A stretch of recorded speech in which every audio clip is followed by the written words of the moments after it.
정승환님 들어오셨고,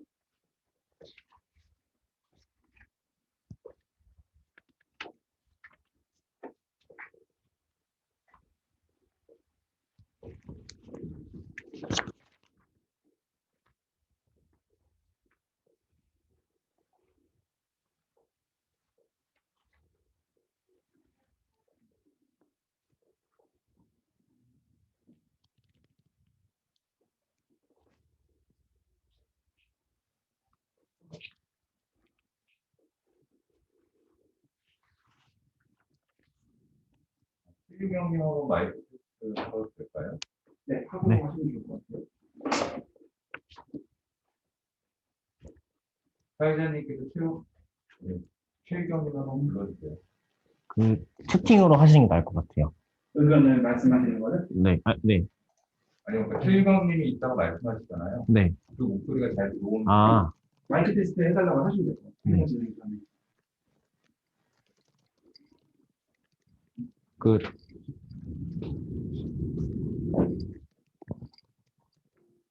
최유경님, 마이크 켜져 있는데요. 말씀 한번 해주시겠어요? 내가 하는 거. 아, 네네.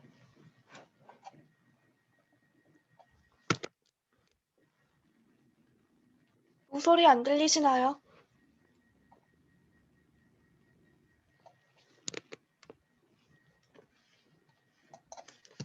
저희 쪽이 좀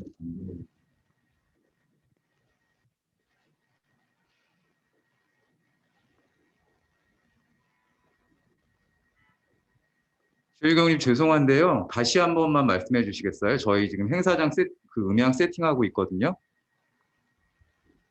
아, 네. 그 혹시 지금 잘 들리시나요? 네, 지금은 아주 잘 들립니다. 저희가 설정 바꿔서 잘 들리고요. 감사합니다. 네. 정승원님도 한번. 정승원님 혹시 들리시나요? 네, 들립니다. 네. 화면만 한번 켜주실 수 있냐고 물어보는데. 혹시 승원님 화면 한번 켜줄 수 있으세요? 잠시만요. 하시는 분들은 화면을 켜주시면 좋을 것 같아요. 네, 30초만 있다가 킬게요. 아, 네, 알겠습니다.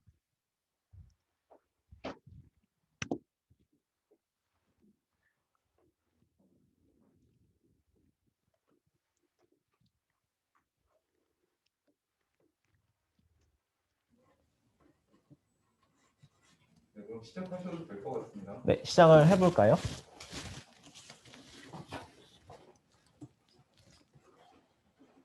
네, 시작하시면 돼요. 지금 녹화도 시작 다 됐고요. 네, 그럼 이제 시작해 보도록 할게요. 네, 안녕하세요.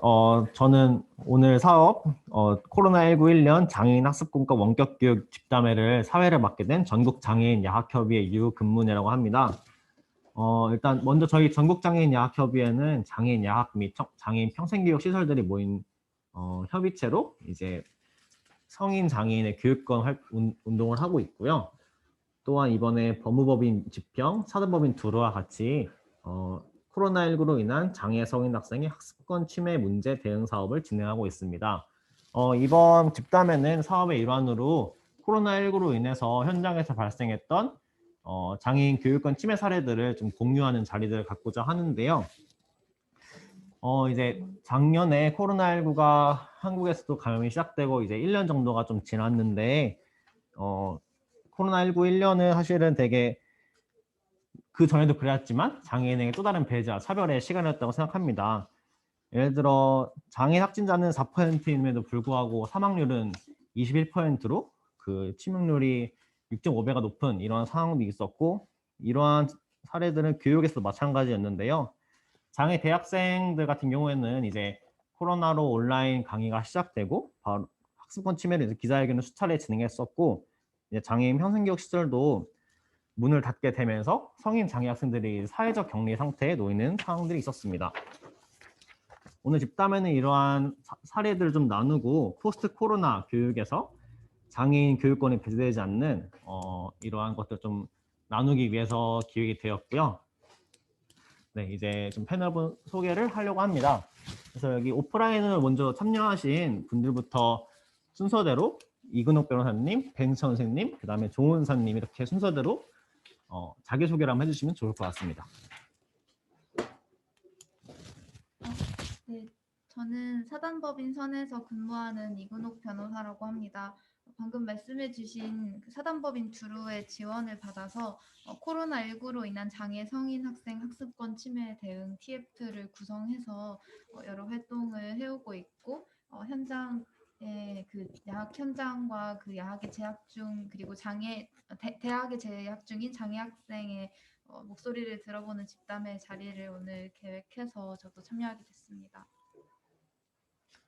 네, 다음 뱅 선생님 소개해 주시겠어요? 네, 안녕하세요. 저는 노들 장애인 야학에서 교사로 활동하고 있고 사무국장 일을 하고 있는 배승천이라고 합니다.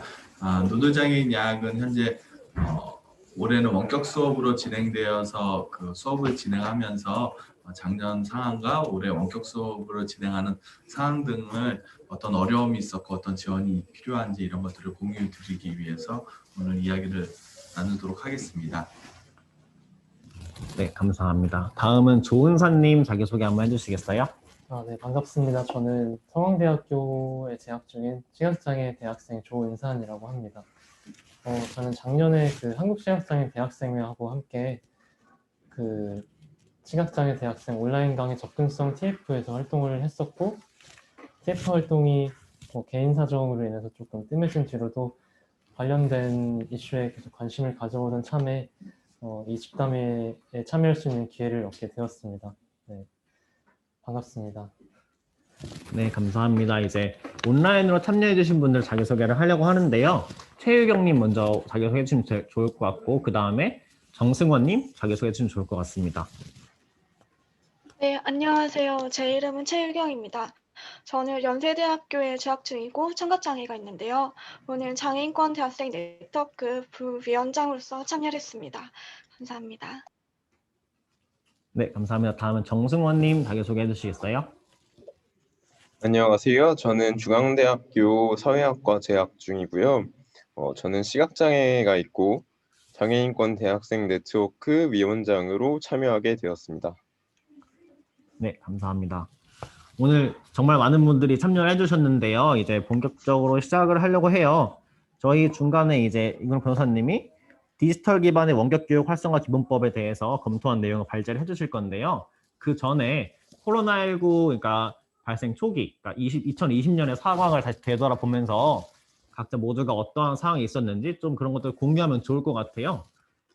먼저 장애인 평생교육 분야에서의 얘기를 들어보면 좋을 것 같은데, 근데 시작 전에 이제 장애인 야학이 뭔지 사람들이 사실 잘 모르는 경우가 많아서 장애인 야학이 어떤 공간인지 혹시 뱅천 선생님이 잠깐 소개가 가능할까요? 예, 저희 그 노들 장애인 야학은 형식적으로는 학교 형태의 평생교육 시설이고요. 저희 학교는 성인 장애인분들 그 학령기 시절에 교육으로부터 이제 소외받기 쉬웠던 성인 장애인분들이 함께 모여서 교육을 받으시는 공간들이고요. 저희 학교에서는 그 각 장애 유형 혹은 이제 연령이 큰 구분이 없이 한 20대부터 60대까지의 분들이 폭넓게 모여서 수업을 받고 또 일종의 어떤 생활의 공동체로서의 역할까지도 하고 있는 공간입니다. 그 장애인 야학에서 진행되는 교육은 어떤 학령기 때 소외된 교육 혹은 이제 그 문해 교육부터 시작해서 검정고시를 준비하는 교육부터 어떤 평생 교육에 있어서 본인의 취미 활동이라든가 아니면 이후에 이제 성인 되어서 필요한 직업 교육 같은 것들이 통합된 형태로 진행되고 있고 학생분들 중에 많은 분들은 이제 탈시설 과정을 통해서 시설로부터 나오시면서 지역사회에 정착하시면서 그 과정을 학교와 함께 하시기도 하시고 지역사회에서 중요한 공동체로서의 역할을 이곳에서 함께 진행하시기도 하시고요. 또 한편으로는 작년부터는 여러 가지 일자리와 연계되어서 본인의 직업 공간이 되기도 하는 공간입니다. 네, 감사합니다. 그럼 이제 2020년 상반기로 시간을 돌려서 이제 코로나 처음 이제 지역사회에서 감염이 시작되고 이제 그럴 때 장애인 야학 그 상황은 어땠는지, 뭐 수업 환경이나 운영은 어떻게 됐는지, 그리고 방역은 잘 갖춰졌는지 이런 것들을 공유하면 좋을 것 같은데요. 우선 가장 중요한 방역 같은 경우에는 장애인 야학은 어떻게 뭐 잘 되었을까요?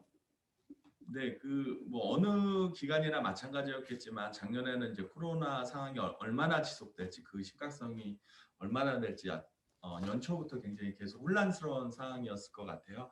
저희도 마찬가지였고요. 그리고 저희 이 공간에 오시는 많은 학생분들은 또 그 중증 장애인 분들이 많으시기 때문에 훨씬 더 이제 그 건강에 취약함이 많으신 분들이었기 때문에 더 많은 걱정 그리고 이제 염려를 가지고 진행할 수밖에 없었던 것 같습니다.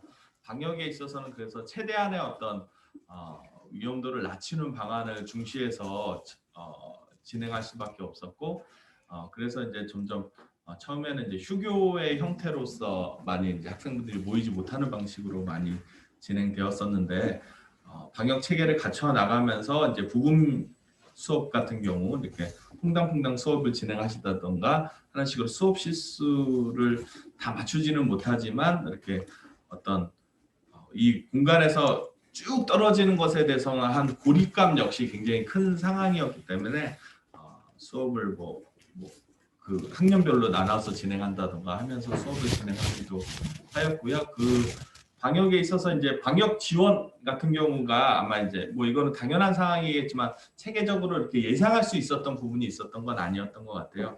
뭐 어떤 상황 속에서 뭐 교육청에서 어느 정도의 방역 지원, 뭐 그리고 이제 자원 활동하시는 분들 혹은 후원자분들의 어떤 방역에 대한 어떤 비용에 대한 지원, 마스크에 대한 지원, 손소독제 같은 것들의 지원 이런 것들이 이제 학계에서 이렇게 지원해 주신 것들이 있었고.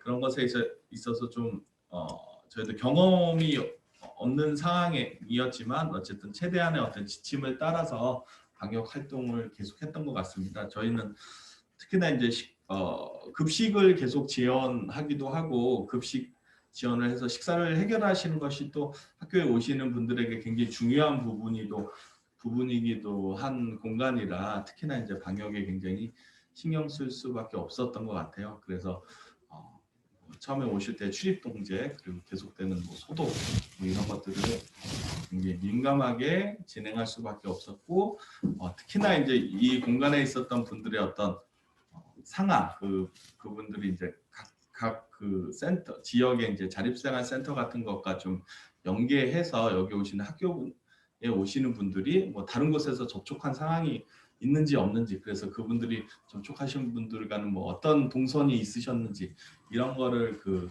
파악하느냐 긴장되게 이렇게 하루하루 좀 긴장되게 이렇게 진행되었던 날들이 많았었던 것 같습니다.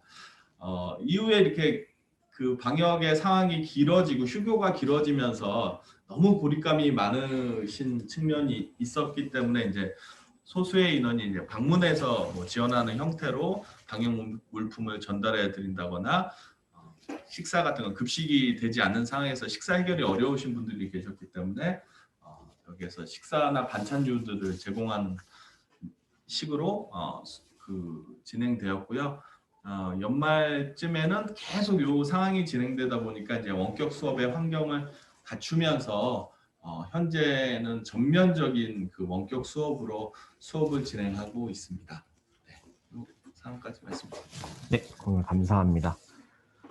아무래도 말씀을 들어보니까 장애인 평생교육 시설 혹은 야학 같은 경우에는 수업도 중요하지만 이제 현장에 나오는 것, 만나는 것 이런 것들이 워낙 중요하다 보니까 특히나 이런 방역 같은 것들이 더 신경이 쓰였을 것 같다는 생각이 듭니다. 다음은 고등교육인데요. 일단 오프라인 먼저 오신 조은사님부터 이제 순서대로 하면 될 것 같아요. 온라인 최유경님, 정성원님 순서대로 하면 될 것 같은데 똑같이 시간을 거꾸로 돌려서 작년에 코로나 초기에 각 속한 대학이나 주변의 상황이 어땠는지 그리고 어떠한 문제가 있었는지를 좀 말씀해 주시면 좋을 것 같습니다. 네. 우선 저는 그 서강대학교에 재학 중이었는데 작년에 코로나로 인해서 비대면 강의로 전환됐을 때 저 같은 경우에는 이제 특별히 그 학교 내에서 온라인 강의 때문에 학습권이 침해된다든지 아니면 어떤 제도적으로 굉장히 미비한 경험을 했다든지 하는 경우는 많이 없었어요. 왜냐하면 저희 학교 같은 경우에는 그 전부터 장애학생 지원센터에서 약간 장애학생들을 그 이제 일선 학교에서 책임을 다 지고 있는데 저희 학교에서는 그 권한이 좀 더 강해서 여러 사업들을 좀 실행할 수 있었고, 그래서 그 전부터 뭐 예를 들어서 학생들이 강의 특정 과목을 수강 신청을 하면 저희가 직접 설명할 필요 없이 교수님한테 이제 메일을 보내서 몇 차례 이제 장애 학생들에 대한 오리엔테이션을 한다든지 아니면 교수님과 학생 사이에 일일이 개인적으로 조율해야 되는 여러 가지 사항들을 장애학생 지원센터가 약간 중간 매체가 되어서 그 관계를 매개해 준다든지 하는 일들이 꽤 안정적으로 진행되고 있었기 때문에 온라인 강의에서도 비슷한 그 제도와 서비스라고 했잖아요. 지금 서비스를 받을 수 있었던 것 같아요. 그런데 문제는 약간 근데 이제 저 혼자 이제 그냥 되게 행운이라고 생각하고 공부를 할 수도 있었을 텐데 주변 사람들로부터 정말 그 온라인 강의로 전환되면서 예상치 못했던 여러 문제점들이 터지고 그것 때문에 피해를 입는 상황들이 계속 생겨서 좀 저도 이제 나서게 됐던 것 같은데 구체적으로는 약간 그 기술적인 부분이랑 제도적인 부분으로 나눠서 학생들이 받았던 피해를 좀 얘기할 수 있을 것 같은데 우선은 기술적인 거라고 하면 크게 이제 접근성이라고 할 수 있죠.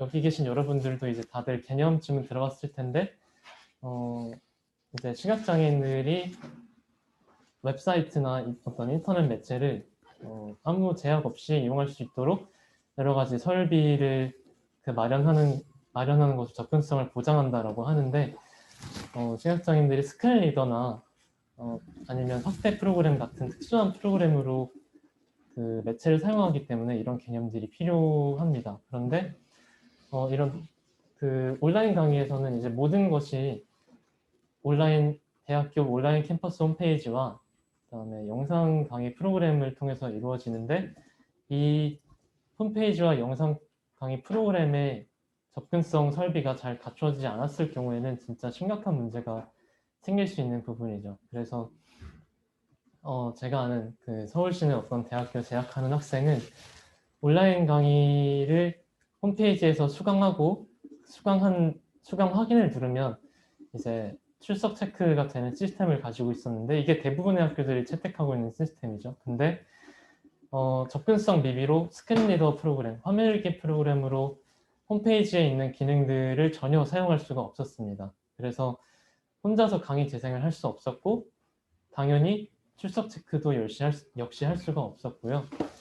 그래서 그 학생은 장애학생 지원센터 쪽으로 연락을 넣어서 강의가 올라오면 그 강의 내용을 mp3로 녹음해서 좀 저한테 좀 보내주세요라고 부탁을 하고 그 파일을 듣고 나서 교수님한테는 일일이 메일을 보내서 교수님 출석 체크 좀 부탁드린다고 하는 방식으로 굉장히 번거롭고 좀 되게 부당한 방식으로 수업을 어떻게 한 학기를 버텼던 것 같아요. 그리고 어떤 학생은 이제 경기도의 어떤 대학교에 재학 중인 학생이었는데 이 학생은 대부분의 온라인 수업을 줌으로 이용하잖아요. 그런데 그 대학교랑 관련된 협력을 맺은 기업에서 개발한 영상 그 화상회의 프로그램이 있었나 봐요. 그런데 이 화상회의 프로그램이 역시나 화면 읽기 프로그램으로 전혀 접근할 수 없게 돼 있어서 혼자서는 수업 참여라든지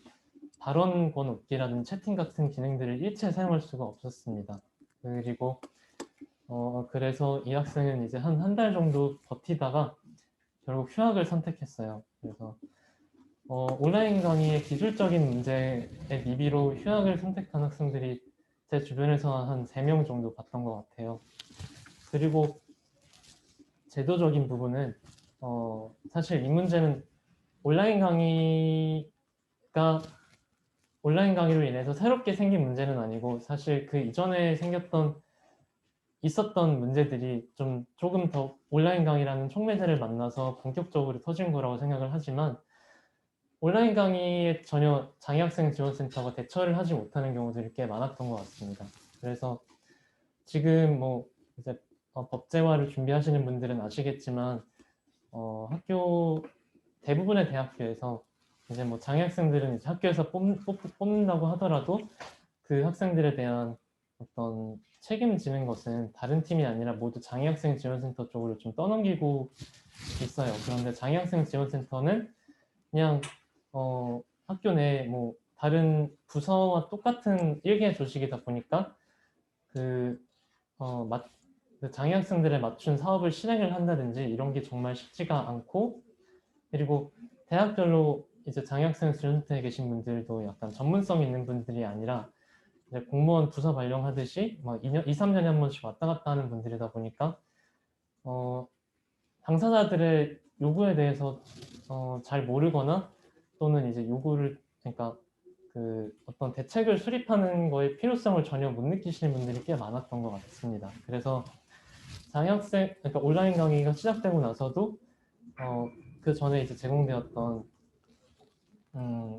학습 지원 인력이라고 요즘 하는데 대필 도우미들이 한 달 넘게 매칭이 되지 않거나 또는 그 전남권에 있는 어떤 대학에서는 제가 들은 사례는 오프라인에서는 이 학습 도우미들의 활동을 증빙할 수 있는데 온라인에서는 아직까지 그럴 수 없다는 이유로 1학기가 거의 끝나는 시점까지 그 시각장애 학생에게 학습 지원 인력을 제공하지 않는 그런 사례도 있었고, 그 외에도 그냥 그 온라인 강의 상태에서 어떻게 그 학습 지원 대책을 수립해야 되는지 전혀 그 감이 없어서 되게 우왕좌왕하는 것처럼 보이는 학교들도 굉장히 많이 봤어요.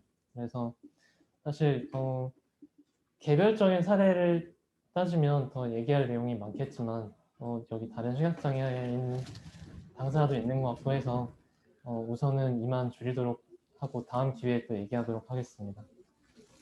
네, 감사합니다. 이런 기술적인 문제들, 그 제도적인 문제들 같이 말씀해 주셔서 좀 더 이해가 편한 것 같고요. 네, 다음은 최유경 님이 혹시 그때 상황들 같이 공유해 줄 수 있는지. 네. 네네. 네, 저는 연세대학교의 상황을 말씀드리기 앞서서 제가 작년 2학기 휴학을 했기 때문에 아무래도 1학기 때 경험에 좀 더 초점을 맞춰서 전달을 드릴 것 같습니다. 이제 2학기 쪽은 제 주변 지인들의 이야기나 같이 학교를 다녔던 다른 장애학생분들의 이야기를 통해서 전달을 해드리게 될 것 같아요. 우선 저희 학교 같은 경우에는 코로나 상황이 닥치기 전부터 1월 중순 1학기 개강이라고 하면 1월 중순부터 이미 장애학생 서울 수강 신청을 받고 있었고요. 그래서 그때 편의 지원도 같이 미리 준비를 하는 학교였습니다. 그래서 저도 그때 일반 학기와 동등하게 그냥 수강 신청을 해서 그때 편의 지원을 다 제공을 받았었고 2월 28일쯤에 학교에서 갑자기 대면 강의에서 비대면 강의로 전환을 하겠다 이렇게 공지를 해주셔서 장애학생 지원센터에서도 그에 맞춰서 이런 지원하는 방식을 바꾸겠다라고 전달을 해주셨어요.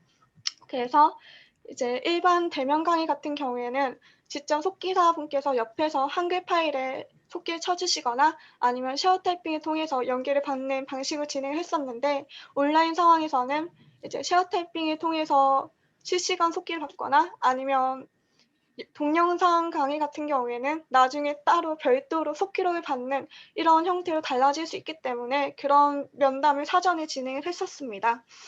근데 사실 1학기 때는 아직 비대면 강의가 제대로 자리 잡지 않은 상황이다 보니까 교수님들께서도 제대로 된 어떤 장비 없이 강의를 진행하시는 경우가 많았어요.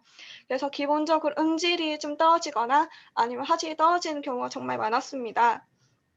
그러다 보니 이제 저 같은 경우에는 이제 청각적인 정보도 어느 정도 들을 수 있긴 하지만 대부분은 시각적인 정보에 의존을 해서 수업을 듣는 편인데 교수님의 어떤 판서가 잘 보이지 않거나 입모양이 잘 안 보이는 그런 현상 때문에 조금 강의에 집중하기 어렵다라는 인상을 받긴 했습니다. 그래도 이제 저희 학교 같은 경우에는 이미 1월부터 그런 편의 지원을 잘 준비해줬기 때문에 속기 지원을 받으면서 잘 참여를 할 수 있었던 것 같기는 해요. 그리고 영상 평가, 동영상 강의로 진행되는 경우에는 이제 영상을 시청한 뒤에 퀴즈를 풀거나 아니면 간단한 시험을 치게 하는 방식으로 진행되는 경우가 많았어요. 아무래도 온라인 강의에서는 기말고사나 중간고사를 치르는 게 조금 변별력이 떨어진다는 것 때문에 수행평가나 그런 작은 퀴즈 같은 걸로 평가를 하는 걸로 많이 전환이 되었거든요. 근데 저 같은 경우에는 속기록이 그 당시 실시간으로 진행한다고 하더라도 그 정확도가 조금 떨어질 수밖에 없는 전공이었어요. 왜냐하면 제 전공이 통역과이기 때문에 아무래도 수식이 많이 나오고 그리고 속기사분들께서도 잘 모르는 수학 용어도 많이 나오기 때문에 속기록의 정확도가 떨어지는 편이었는데 이제 영상을 본 직후에 바로 퀴즈에 응시하도록 하는 그런 평가 방식 때문에 초반에 교수님과 계속 조율을 해야 되는 그런 문제도 조금 있었습니다.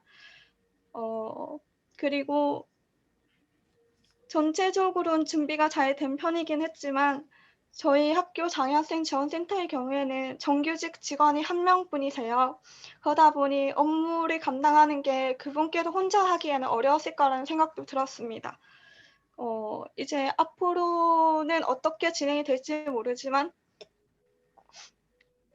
일단 이번 학기에도 이전과 비슷한 방식으로 속기를 제공하고 그리고 영어 강의 같은 경우에는 이제 영어로 속기를 진행할 수 있는 속기사분을 구할 수가 없어서 대신에 그 학과의 대학원생분들이나 아니면 학생분들께 자원을 받아서 영어 자막을 삽입하려고 준비 중에 있습니다.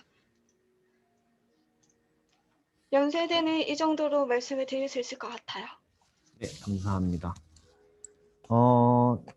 다음은 이제 정승원님에게 이제 질문을 드리고 싶은데 똑같이 이제 작년에 중앙대에서의 사례들을 공유하면서 동시에 제가 알기로는 2020년도에 이런 학습권 침해 문제를 주제로 해서 기자회견을 진행했던 걸로 알아서요.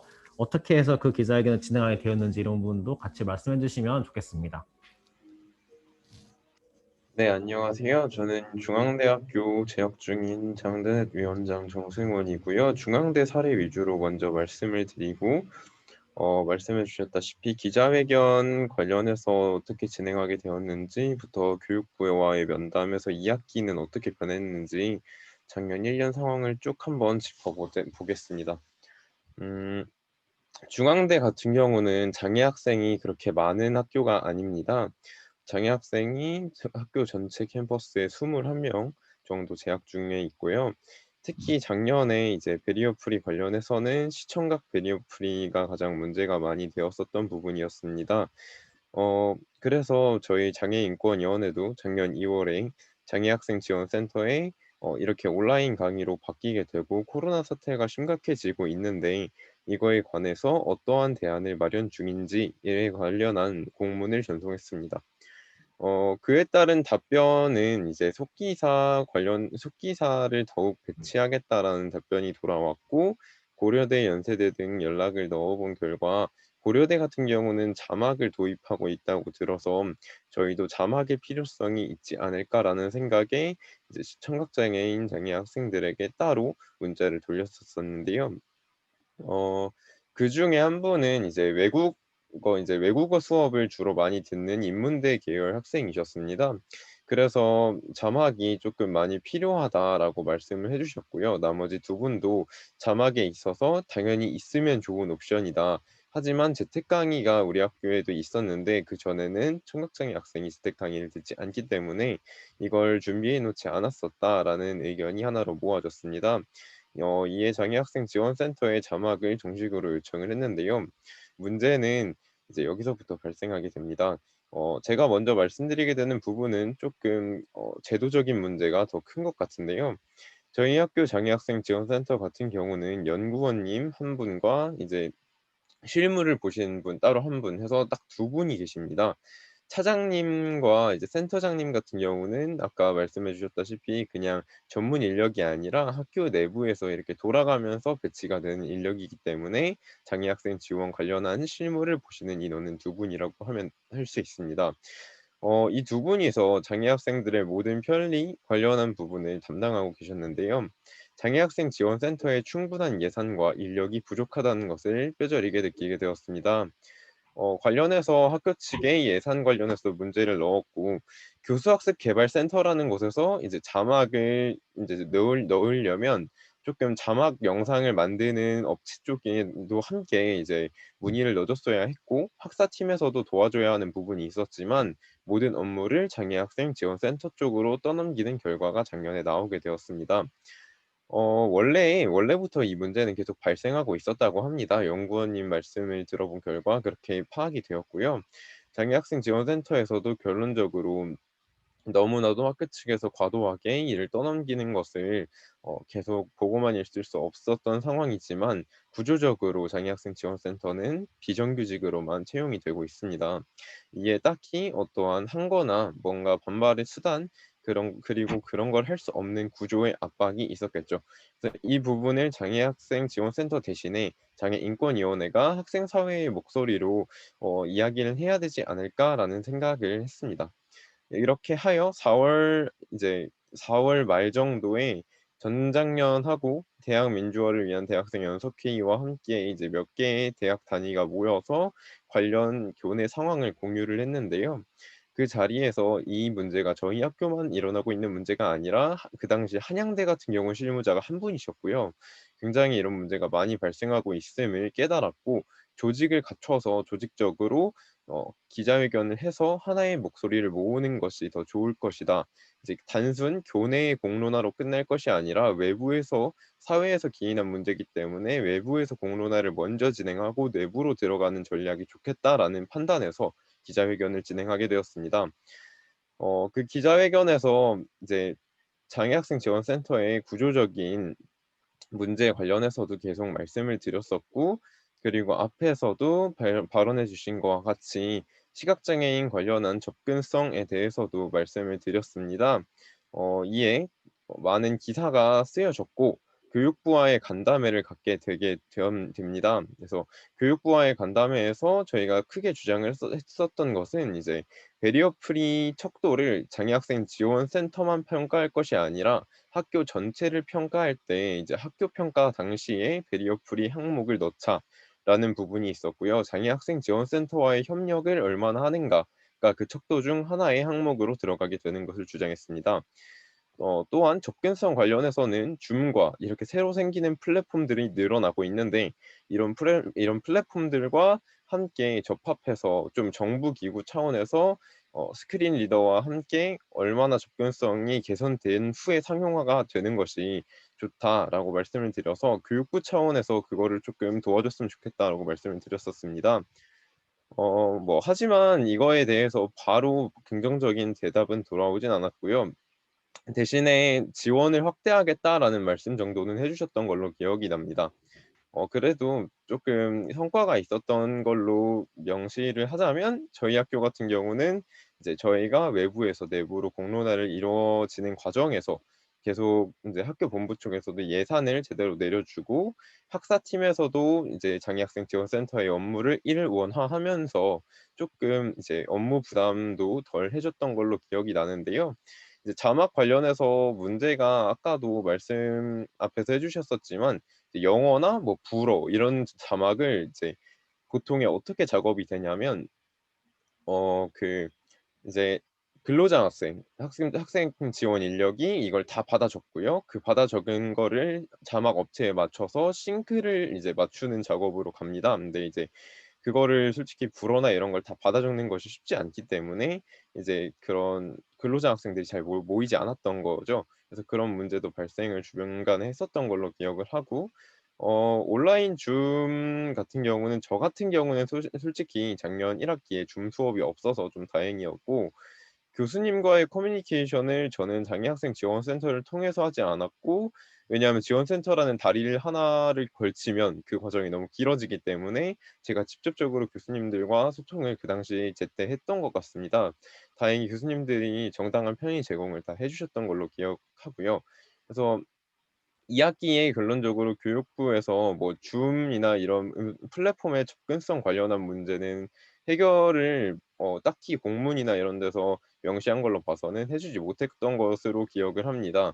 하지만 이제 학교에 투여하는 예산, 지원 인력 이런 부분에 있어서는 늘렸다라고 했고, 그리고 공문의 맨 첫 번째 장에 장애학생 지원센터와 본부와의 협력을 명시하는 글 정도가 들어가 있었던 걸로 기억을 하는데요. 네, 이렇게 연결돼서 결론적으로 저는 이런 접근성 문제 관련해서도 그렇고 정당한 편의 제공에 관련한 문제가 이 원격 교육 기본법에서 조금 확실하게 명시가 되어 의무 조항으로 있어야만 이제 정부 차원에서도 강제를 할 수 있고, 이것이 정부를 넘어서 이제 민간 기업, 사기업 쪽으로도 계속 넘어가서 조금 더 평등한 사회가 되지 않을까라고 생각을 합니다. 이렇게 작년 1년 동안의 과정을 쭉 말씀을 드렸습니다. 이상입니다. 네, 감사합니다. 이제 장애인 평생교육분야나 장애인 고등교육 분야 모두 이제 온라인 강의 상황에서 여러 문제들이 있었는데요. 사실 코로나19 팬데믹 시기에 원격 교육은 뭐 좋든 싫든 이제 현실이 되었기 때문에 이제 저희는 어떻게 하면 이 원격 교육 현실에서 장애인들 배제되지 않고 소외되지 않고 더 잘 교육을 받을 수 있을까라는 고민들이 필요할 텐데요. 지난 1월 28일 더불어민주당 박찬대 의원님이 원격 교육에 대한 기본적 사항과 함께 학생에게 질 높은 원격 교육이 이루어질 수 있도록 국가적 지원의 근거와 이런 것들을 목표로 해서 디지털 기반의 원격 교육 활성화 기본법을 발의하였습니다. 관련한 내용 관련해서 저희 컨소시엄에서도 그런 내용을 한번 검토를 했었는데요. 이근호 변호사님께서 이러한 그 법안 검토 내용을 발제해 주시기로 하셔가지고 네, 발제 부탁드리겠습니다. 네, 저는 소개드렸다시피 성인 장애인의 교육권 문제가 코로나19 상황에서 얼마나 더 심각해지고 얼마나 더 침해당하는지에 대해서 다른 변호사님들과 연구하고 있는 이근옥이고요. 제가 화면 공유했는데 보이시는 네, 잘 보인다고 합니다. 제가 검토를 맡은 이 디지털 기반의 원격 교육 활성화 기본법은요. 이 법이 아직 통과가 된 건 아니고 민주당의 박찬대 의원님이 대표 발의해서 심사 중이라고 합니다. 이 법은 성인 장애 학생의 교육권에 한정된 법안은 아니고 이제 비대면 교육이 갑작스럽게 시행되면서 그 원격 교육 지원에 대한 법적 근거를 그 법적 근거를 마련하기 위해 이 법안을 발의한 것 같습니다. 네. 그래서 이 법은 1조에 보시면은 1조 내용을 제가 적었는데 원격 교육에 관한 기본적 사항, 그리고 교육기관의 책무, 국가 등의 지원에 관한 사항을 다 포괄해서 정하고 있는 기본법입니다. 제가 이 법을 검토하게 된 계기는 이런 치매 TF를 구성해서 뭐 관련 법령, 장애 성인 학생의 교육권 관련 법령이 어떻게 제정되고 있고 또 개정되어야 하는지 그런 거에 참여하고 또 정책이 필요하다면 제언하고 교육권 침해 당사자를 대리해서 뭐 인권위 진정도 제기해 보겠다 이런 계획을 세워서 이 법안도 검토를 하게 됐습니다. 이 법안과 함께 뭐 장애인 등에 대한 특수교육법은 이미 시행이 되고 있는데 이 특수교육법 안에 원격 교육을 위한 그런 내용이 얼마나 포함되고 얼마나 추가되어야 하는지 이런 것도 검토 중이고요. 고등교육법 조항도 검토 중에 있습니다. 그리고 오늘은 원격교육 기본법에 대한 검토 의견을 중점적으로 나누어 보도록 하겠습니다. 이 원격교육 기본법에 장애 학생의 교육권이 잘 보장이 되고 있는지 제가 생각하기에는 많은 문제점이 있지만 크게 두 가지가 있는 것 같습니다. 첫 번째는 이 원격교육 기본법에서 규정하고 있는 교육기관에는 장애인 평생교육시설, 그러니까 쉽게 장애인 야학이 아예 제외되었다는 문제가 있고, 두 번째는 이 법안에서는 이 법안에서는 원격교육 취약계층을 규정하고는 있지만 원격교육 취약계층에 대한 구체적인 지원 사항은 전혀 마련되어 있지 않고, 이렇게 장애 학생은 원격교육 취약계층이고 이 학생들이 원격교육에 참여할 수 있도록 필요 지원을 하여야 한다라는 선언적 규정에 그쳤다는 점이 제가 생각하는 두 가지 문제입니다. 그러면 첫 번째로 장애 성인 학생은 크게 장애인 야학에 재학 중인 학생과 장애인 대학생으로 나눌 수 있을 것 같아서 장애인 평생교육 시설에 관한 문제점부터 이 관련된 문제점부터 말씀드리겠습니다. 장애인 평생교육 시설은 장애인 야학이라고 또 부를 수 있고요. 이 장애인 야학의 대다수는 평생교육법 제20조의 2와 또 평생교육법 제31조에 따른 장애인 평생교육 시설입니다. 그러니까 이 평생교육법 부문은 보시면은 장애인 평생교육 시설의 설치에 관한 규정이고요. 각주 1번에 있고 이 장애인 평생교육 시설의 80%가량은 평생교육법 제31조 1항에 따라서 학교 형태의 평생교육 시설로 설치 운영되고 있습니다. 이 학교 형태 평생교육 시설은 대통령령으로 정하는 시설과 설비를 갖추어서 교육감에게 등록이 된 시설인데요. 이 등록된 시설임에도 불구하고 원격교육 기본법상의 교육기관과 학교의 범위에서는 제외됩니다. 왜냐하면 이 교육기본법 안에서는 평생교육시설 가운데에서는 제31조 제2항과 4항에 따른 이른바 학력인정시설만 교육기관으로 포함을 시키고 있기 때문입니다.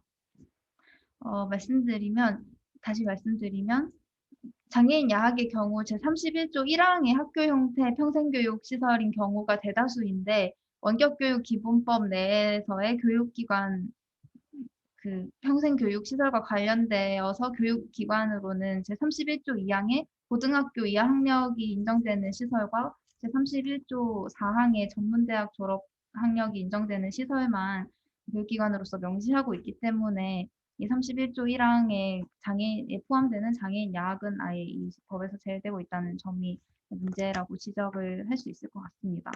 그래서 이 원격교육 기본법의 구체적인 내용을 살펴보기 전에 아예 이 법에 따른 지원을 받는 것이 불가능하다는 점이 큰 문제입니다. 원격교육 기본법 안 제7조에서는 그 원격교육 인프라와 관련된 내용을 담고 있는데요. 아까 대학생분들께서도 말씀해 주셨고 장애인 야학 선생님께서도 원격 교육을 전면적으로 시행하고 있다고 하셨는데 이 법안에서는 그러한 원격 교육 시스템을 구축하고 또 원격 교육에 필요한 장비를 유지 관리 비용까지 포함해서 이런 걸 지원할 수 있게 하고 지원 인력도 배치하고 이런 사항들이 규정이 되어 있는데 이것들이 장애인 야학에는 지원되지 않는다는 것입니다. 왜냐하면은 이 학교에 장애인 야학은 빠져 있기 때문입니다.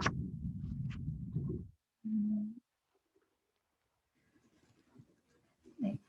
원격교육 기본법에서의 학교의 범위는 초중 고등학교 및 고등학교 이하 학력 인정 평생교육 시설로 한정되고 있는데요. 이게 법안 6조에 나와 있는데 법안 6조에 보시면 지금의 법안에서 학교 등은 이 각호의 어느 하나에 해당하여야 하고 이 각호는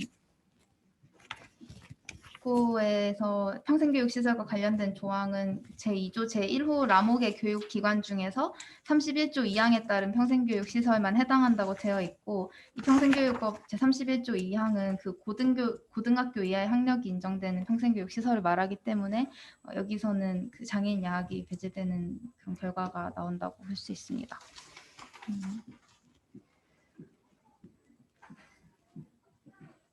그래서 엄연히 평생교육법 제20조의 2와 제31조 1항에 따라서 대통령령에 따른 시설을 갖추고 교육감의 등록도 완료한 장애인 야학이 원격교육 지원 대상 범위에서는 제외되고 있습니다. 제 생각에 이러한 법안은 장애인 야학에 재학 중인 성인 학생을 학력 인정 시설에 재학 중인 비장애 학생과 부당하게 차별해서 평등권을 침해하는 결과를 가져오는 법이라고 생각합니다. 장애인 야학은 일반 초중고 대학에 비해서 상대적으로 원격교육 인프라가 열악할 수밖에 없다고 생각하는데 관련 부처의 지원마저 이렇게 받게 되지 못한다면 교육 격차가 더욱 심화될 수밖에 없다고 생각합니다.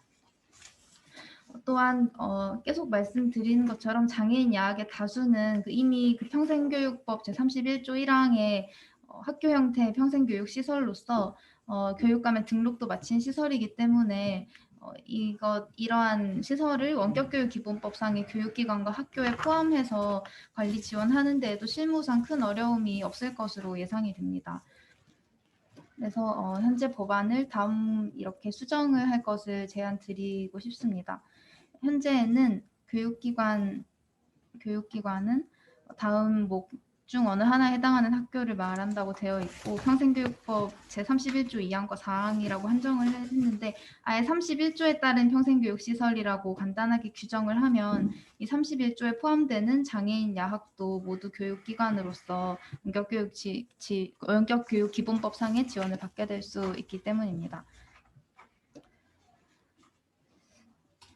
네, 그리고 제6조에는 학교 등에 관하여 규정을 하고 있는데 이 학교 등은 내용을 보니까 초, 중, 고등학교까지의 그 교육기관을 말하는 것 같습니다. 그래서 이 제2조 제1호 제 라목의 교육기관이라고 현재는 규정되어 있고 학교 등은 이 제2조 제1호 제 라목 중에서 제31조 2항에 따른 평생교육 시설만 해당한다고 되어 있는데 이 31조 2항이 그 고등학교 이하의 학력을 인정하는 평생교육 시설을 말하는데요. 이것을 이렇게 수정을 하면 제2조 제1호 라목의 교육기관이라고만 하고 31조 4항은 전문대학의 학력을 인정하는 평생교육 시설이기 때문에 이것은 학교 등의 의미와 맞지 않아서 이것만 제외하면 제2조 제1호 라목의 교육기관은 바로 이 평생교육법 제31조에 따른 평생교육 시설을 의미하기 때문에 결과적으로 장애인 야학이 학교 등에도 포함되게 됩니다. 문제점 하나를 말씀드렸고 두 번째 문제점은 원격교육 취약계층에 대한 구체적 지원 규정이 아예 미비하다는 문제가 있습니다. 이 원격교육 기본법 안에서 장애 학생에 대한 교육권이 직접적으로 언급된 규정은 두 가지 조항이 있는데요. 제3조와 제4조입니다. 3조, 4조의 내용을 보시면 제3조는 기본 원칙이라고만 되어 있어서 학생의 장애 등을 이유로 차별받지 않도록 할 것이라고 약간 포괄적이고 선언적인 규정을 담고 있고 제4조는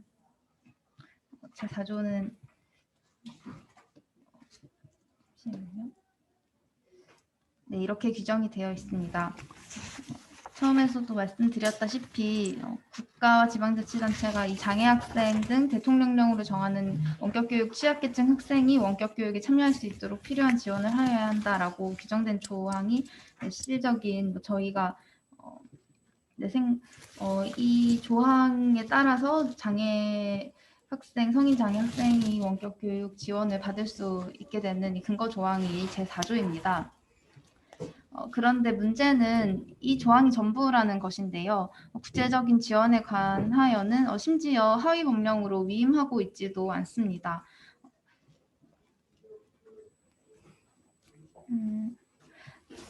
네. 그리고 장애인 차별금지법상의 편의 제공 의무나 특수교육법상의 장애 학생 지원 관련 규정과 연동하여서 상세히 정하고 있지도 않습니다. 아까 많은 대학생분들이 얘기해 주셨다시피 원격 교육에 필요한 지원은 장애 학생의 장애 유형마다 다를 것이기 때문에 법률에 다 규정할 수는 없겠지만 하위 법령에서 세세하게 구체적 지원 사항을 규정할 필요가 있습니다. 시각장애인 학생의 경우는 강의 자료에 대한 대체 자료가 준비되어야 하고 또 음성 지원을 통해 음성 인식을 통해서 이 줌과 같은 원격 교육 시스템에 접근할 수 있어야 합니다. 그런데 제가 어떤 시각장애인 학생과 인터뷰를 했을 때 줌의 경우는 데스크탑에서 줌에 접속하기가 너무 어렵다고 하면서 줌 강의를 컴퓨터로 수강하는 것은 포기하여야 했다. 왜냐하면은 줌을 음성 인식하는 프로그램이 줌은 제대로 인식하지를 못하더라. 그래서 버튼이 어디에 있는지 누르는 것도 힘들고 어떤 버튼이 뭘 의미하는지 제대로 인식이 안 되어서 결국에는 휴대폰으로 강의를 수강했다고 합니다. 네, 이러한 세세한 지원 사항들이 있는데 현재 이 원격교육 기본법만으로는 특히 그 장애인 평생교육 시설에 대한 인프라는 이 원격교육 현재의 기본법으로는 전혀 이렇게 지원이 되고 있지 않기 때문에 아무튼 그 정의 조항에 장애인 평생교육 시설을 이제 더 포함시키고 또 구체적으로 장차법상의 편의 제공 관련 내용도 포함하고 지원 사항을 하위 법령에 구체적으로 명시할 필요가 있다고 생각합니다. 이 장차법상의 편의 제공 규정은 이게 자세하게 나와 있는데요. 이것을 원격 교육 시에도 적용하여야 한다라는 내용 정도라도 이 제4조에서 규정을 하면 훨씬 있지 않을까 생각합니다. 이렇게 수정이 된다면 여기서 필요한 지원을 하여야 한다라고 끝맺고 있는데 이렇게 추가적으로 후문에서 장애 학생에 대한 지원에는 장차법 제14조에 따른 편의 제공을 포함하여야 한다고 조문 문항을 추가하는 것입니다. 또 필요한 지원에 대하여도 대통령령으로 정한다고 항을 추가하는 방안을 생각해 보았습니다. 네, 이 밖에도 사실 여러 문제가 원격 교육 기본법 안에 나열되어 있긴 한데 이 법안은 원격 교육 취약계층에 대한 지원이 되어야 한다라고 명시가 되어 있다는 점은 다행이라고 생각하지만 구체적으로는 관련 내용을 전혀 포함하고 있지 않은 규정에 머무르고 있기 때문에 큰 아쉬움이 남는다고 그런 평가를 해보았습니다. 그래서 이대로 법안이 통과되지 않고 장애학생 교육권에 관한 조항을 보강해서 시행될 수 있도록 앞으로도 관련 연구 활동에 힘을 모으고자 합니다. 감사합니다. 네, 이근옥 변호사님이 원격교육 기본법 관련해서 잘 정리를 해주셨는데요. 정리해주셔서 정말 감사드리고 이거 내용 관련해서 각 분들이 하고 싶은 말씀이 정말 많을 것 같아요. 근데 아무래도 저희가 무한히 할 수는 없기 때문에 좀 더 시간을 이제 좀 제한을 갖고 하면 어떨까 싶은데요. 1인당 한 3분에서 5분 사이 정도 발언을 시간을 좀 잡고 좀 하면 좋을 것 같은데 그렇게 되면 또 평생교육에서는 선생님 한 분밖에 안 오셨기 때문에 선생님 5분 이상 자유롭게 좀 5분에서 10분 내로 하는 걸로 하고 14분 정도 하고 3분에서 5분 정도 발언해 주면 좋을 것 같아요. 우선 원격교육 기본법에서 변호사님이 해주신 것 중 하나가 장애인 평생교육시설, 특히 장애인 야학 같은 경우에는 이제 학력인정 교육시설만 이제 평생교육에서 인정이 받기 때문에 배제되는 부분이 있었는데 그럼 과연 장애인 야학에서 학력인정이라는 게 어떤 의미이고 그런지를 말씀해 주시면 좋을 것 같은데요. 네, 장애인 야학에서 학력인정이 얼마나 중요한가요? 그게 구분의 기준이 될지 어떠실까요? 저희가 이제 학력 인정에 대한 부분은 저희가 이제 지금 저희는 학력 인정 기간이 아니고요.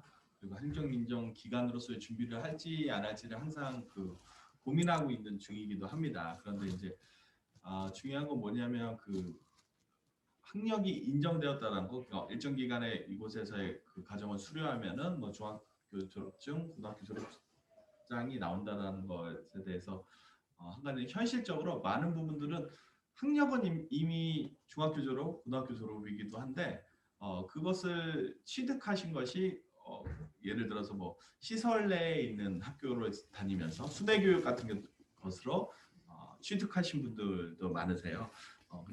그래서 학력으로서는 고등학교 졸업인데 사실 문해 교육도 완전하지 않은 상태, 이런 상태에 계신 분들이 되기 때문에 저희가 학력 인정 기간이 되어서의 가장 큰 걱정은 그러면은 학력이 이미 인정되신 분들은 이 교육에서 배제가 되는 것이 아닌가라는 것이 가장 큰 걱정으로서 저희가 이제 학력 인정 기관으로서 우리가 방향을 적극적으로 잡을 수 없는 측면인 것 같아요. 그래서 교육이 필요하신 분들이 학력 인정으로만 끝나는 것이 아니라 그 굉장히 장애인 교육에 있어서 교육의 필요성이 그 이후에 그 어떤 과정을 통해서 인정되더라도 계속 이어져야 할 부분들이 계속 있는데 그런 부분들은 이제 학력 인정의 목적만으로 이제 끝나게 돼버리면 우리 교육을 어떤 축소시킬 수도 있고 어떤 성인 장애인에게 필요한 교육과 학력을 인정받기 위해 필요한 교육은 또 다를 것이라고 생각되어져요. 생애 주기별에 따라서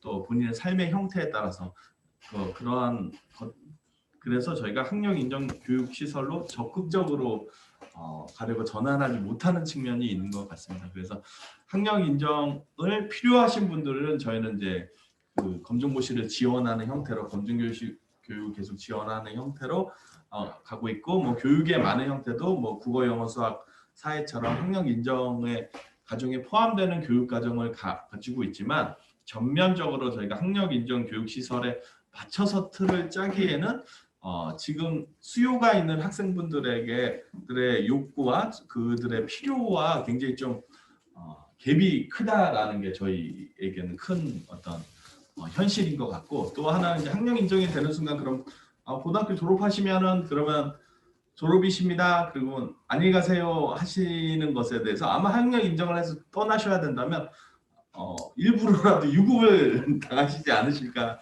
생각될 정도로 이분들에게 이제 저희 학교에 다니시는 분들의 교육 과정 중에는 어쩌면 어떤 분들에게는 1년 동안 교육을 받아서 하는 목표가 저희는 버스를 타고 집에 가기일 수도 있고 어떤 분들에게는 3년, 4년, 5년, 6년을 거쳐서 이뤄낸 교육 목표가 편의점에 가서 내가 무엇을 살 때 뭐 계산을 하기 이런 것일 수도 있기 때문에 어떤 다양한 장애 유형에 계신 분들에게 어떤 분들에게는 학력 인정이 굉장히 중요하겠지만 모든 장애인 야학의 목표가 학력 인정이 될 수도 없고 될 필요도 없다라고 저희는 생각되어지는 지점이 있습니다. 그래서 장애인 평생교육시설 야학 같은 경우에는 어쨌든 그러한 목표에 있어서 조금 다른 관점의 목표 설정이 있어야 되지 않나 이런 생각이 듭니다. 네, 민 선생님이 그 학력 인정 기관으로서 오히려 시설로 한정을 하게 되면은 오히려 또 학력을 인정받은 학생들이 또 다시 소외되는 이러한 문제를 잘 짚어주신 것 같고요. 다음은 장애 대학생 관련해서 좀 질문을 드리고 싶은데, 발점 6페이지에 이제 하단 부분에 이제 4조 국가지방자치단체 책무를 이제 해주셨는데, 여기에 장애 학생 지원에 대한 차별금지 및 권리구제 등 이제 장차법 내용이 추가되어야 할 것 같다라고 말씀을 해주셨어요. 이런 관련해서 대학 현장에서 원격 교육을 진행하는 데 있어 어떠한 아까는 접근권도 말씀해 주셨고 제도적, 기술적 둘 다 말씀해 주셨는데 우선 기술적인 부분들에 먼저 초점을 맞춰가지고 한 2분 정도만 이렇게 장차법 등 이러한 장애인에 대한 편의 제공이 특별히 더 지원돼야 될 이유 그리고 실제로 어떠한 것들이 필요한지를 말씀해 주시면 감사하겠습니다. 혹시 어떤 분이 혹시 해주실까요? 먼저 자원해 주시거나 아니면은 조은사님 먼저 말씀해 주시겠어요? 네. 사실 접근성에 관해서는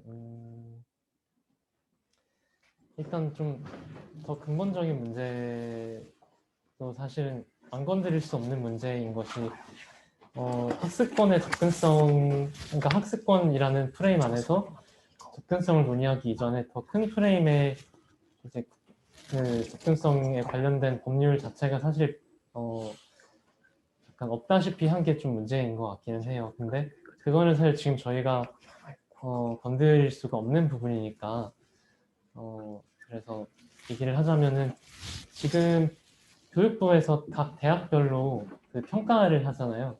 그 대학 역량평가도 하고 그다음에 그 장애학생 지원 실태에도 평가하고 그래서 등급을 매기는데 제가 작년에 이제 찾아보니까 교육부에서 이 대학교 홈페이지의 접근성이나 아니면 그러니까 그 대학교에서 쓰는 플랫폼의 접근성이라든가 이런 부분은 평가 영역이 아니더라고요. 그래서 근데 사실 이 부분이 코로나 이전에도 대학 생활에 있어서 굉장히 중요한 부분이었고, 왜냐하면 이미 오래전부터 학생들은 수업만 대학에서 비대면으로 받았을 뿐이지 이제 학사에 관련된 부분이나 아니면 도서 대출 반납 같은 꼭 필요한 사무들을 이미 온라인에서 다 하고 있었기 때문에 중요한 부분이고, 지금은 이제 그 중요성이 훨씬 더 커졌습니다. 수업을 온라인으로 하게 되면서 그 이전에 비해서 몇 배는 더 커졌다고 볼 수 있죠. 그럼에도 불구하고 아직까지 교육부에서 이 온라인에 관련된 영역들은 교육부에서 평가하거나 관리, 감독하는 책임에 전혀 그 영역에 전혀 편입되어 있지 않은 것 같아요. 그래서 제 생각에는 이 접근성이나 온라인에 관해서 우리가 대학교에서는 어떤 가이드라인에 맞춰서 의무적으로 이런 설비 정도는 갖춰줘야 된다, 이런 법률을 뒀지만 그렇다면 그 실무를 실제로 어떻게 실행하고 있는지를 감독하고 평가하는 그 책임 관리 기관도 법률에서 좀 명시할 필요가 있을 것 같아요. 그래서 그런 부분이, 그러니까 법률이 만들어지면서 책임질 기관 또는 단체가 그러니까 명시돼야 이게 실무적으로 권고해서 끝나지 않고 학생들이 체감할 수 있을 정도의 변화가 있지 않을까 생각이 듭니다. 네, 말씀 감사합니다. 다음은 최유경님 혹시 발언 가능하실까요? 이번 건에 대해서는 저보다는 승원님께서 더 답변을 잘 해주실 수 있을 것 같습니다. 네, 그럼 혹시 승원님이 답변 가능하실까요? 저 간단하게 말씀드릴게요. 저 아까 앞에서 말씀드린 부분에 다 약간 포함이 되어 있는 것 같아서, 저는 접근성 관련해서 관련한 법률이 없기도 한데 의무적인 법률을 우리나라도 미국처럼 강하게 도입을 하는 것이 필요하지 않나 싶고요. 그리고 장애인 차별 금지 및 권리 구제에 관한 법률에 관한 부분을 지금 이 원격 교육 기본법에 넣는 것은 좋다고 생각하는 게, 장차법을 조금 많이 이용할 필요가 있다고 생각을 해서 이 부분도 좋다고 생각을 하고, 시행령으로 넣든 이런 호로 넣든 접근성 관련한 온라인 관련한 부분은 계속 넣어야 될 부분 같고요. 앞에서도 책임성 관련해서 말씀해 주셨는데 저는 책임성 관련해서는 근데 약간 조심스러운 게, 조금 애매하게 넣었을 때는 이게 책임의 소재가 장애학생 지원센터로 또 돌아갈 수가 있는 구조예요, 현재. 그래서 저희가 지금 이따가도 얘기 드릴 장애인 특수교육법에서 확실하게 장애학생 지원센터의 그런 지위를 명시하고 넘어가고 그 후에 이 작업들이 이루어지는 것이 더 좋다고 생각을 합니다. 네, 감사합니다. 원격교육 기본법 관련해서 평생교육에서 그리고 고등교육에서 다 말씀해 주셨는데요. 여기 나와 있다시피 그 국가 지자체 책무로서 원격교육 취약계획 학생도 원격교육 참여할 수 있도록 필요한 지원을 하여한다라고 되어 있는 만큼 이 법안을 통해서 실제로 그동안 코로나19 시기에 교육 현장에서 차별과 소외를 겪어왔던 장애인들이 이제 더 이상은 차별을 받지 않도록 잘 내용이 들어가면 좋겠는데요. 아까 승원님이 잠깐 뒤에 말씀해 주셨는데 장애학생 지원센터 문제를 잘 말씀해 주셨어요. 그 전에도 다른 분들 다 이제 장애학생 지원센터의 인력 문제나 이제 모든 업무는 사실은 학사 업무는 학사 쪽에서, 학생 지원 업무는 학생 지원 쪽에서 해야 되는데 모든 업무를 이제 장애학생 지원센터에서 하게 되는 이런 문제들이 좀 말씀해 주셨는데 이러한 제도적인 문제, 구조적인 문제인 장지원 문제는 코로나 이후에 저희가 오프라인 대면 수업을 다시 하더라도 계속 남아있는 문제이기 때문에 한 번 더 확인해 보면 좋을 것 같아요. 그래서 장지원 문제에 집중해서 혹시 이런 사례나 문제점들을 뭐 인력 문제나 이런 것들을 혹시 말씀해 주실 분이 계실까요? 최유경 님이 아까 방금 정승원 님이 하셨으니까 최유경 님이 혹시 이번에 장애학생 지원센터 관련해서 혹시 하실 말씀 있으실까요? 저도 장애학생 지원센터의 어떤 인력 문제에 대해서 잘 아는 바가 없긴 하지만 일단 아까 말씀드렸던 대로 저희 학교 장애학생 지원센터의 경우에는 정규직 직원이 1명뿐이에요. 그런데 사실 저희 학교 같은 경우에는 중증 장애 학생들이 많은데 그중에서도 청각장애 학생들이 많은 편이거든요. 이 학생들이 매 학기마다 계속 속기사 지원을 받아야 되는데 그런 속기사들도 이제 정규직으로 고용이 되고 있지 않은 그런 상황이에요. 뭐 이제 매 학기마다 뵙는 분들도 계시긴 하지만 그럼에도 불구하고 정규직이 아닌 상황이고 그리고 학교 행사라든지 공짜인 행사를 진행을 할 때에도 제가 속기를 지원해 줄 수 있느냐 이렇게 요청을 드리게 될 때가 많은데 그때도 이제 교육 속기를 하고 계신 분들께 요청을 드려서 진행하게 되는 경우가 많아요. 그래서 이제 이런 장애학생 지원센터의 업무를 맡고 계신 직원분들뿐만 아니라 장애학생들의 어떤 편의 지원을 맡고 있는 그런 지원 인력들도 정규직으로 고용이 될 수 있도록 해야 된다는 생각이 들었습니다. 네, 감사합니다. 그러면 원격교육 기본법안에서 이제 변호사님이 이제 짚어주신 부분들에 대해서는 한 번씩 다 얘기를 나눠봤는데요. 혹시 뭐 변호사님이 더 하실 말씀이 있으실까요? 관련해서? 네, 제가 원격교육기본법 말고 특수교육법에 대한 검토도 다른 변호사님들이랑 함께 진행을 하고 있는데 특수교육법에는 장애학생 지원센터나 특별지원위원회에 관한 규정이 더욱 자세하게 나와 있고 그런데 사실 법에 그 지원센터에 대한 권한과 의무 조항이 명시되어 있지만 또 제가 시각장애인 학생 인터뷰를 해보고 저도 대학교에 다닐 때 활동보조 업무를 했었는데 그 법에 있는 게 실제로 대학 내에서 실행이 되고 있지 못한 것들도 많더라고요. 그래서 이렇게 법안을 검토하고 뭐 재개정 절차에 참여하는 것도 필요하기는 한데 변호사의 역할 말고도 이런 다양한 집담의 자리나 언론을 통해서 문제가 더 많이 알려지고 실제 정부와 대학의 움직임으로까지 반영되면 좋겠다는 생각이 들었습니다. 감사합니다. 네, 감사합니다. 이제 저희가 온라인 원격교육 기본법을 바탕으로 해서 온라인 수업, 원격 수업을 이제 검토를 하고 있지만 언젠가 우리는 다시 코로나가 이제 없어지고 나면은 오프라인 수업을 할 거기 때문에 이런 구조적 문제, 이런 제도적인 문제도 꼭 잘 살펴봐야 될 것 같습니다. 다음은 평생교육 부분에 대해서 한 번 더 보면 좋을 것 같은데요. 이런 팬데믹 시기에 이제 평생교육 시설마다 이제 수업을 다 다르게 이제 하고 있는 걸로 알고 있어요. 이러한 시기에 우리는 평생교육에 맞는 수업을 어떻게 하면 좋을지, 예를 들어서 지금처럼 원격교육이 맞을지, 아니면은 위험을 무릅쓰고라도 나와야 할지, 아니면 방문 수업이 좋은지, 그러면 이러한 팬데믹 시기에 맞는 수업을 위해서 어떠한 지원이 필요할지 한번 말씀해 주실 수 있으실까요?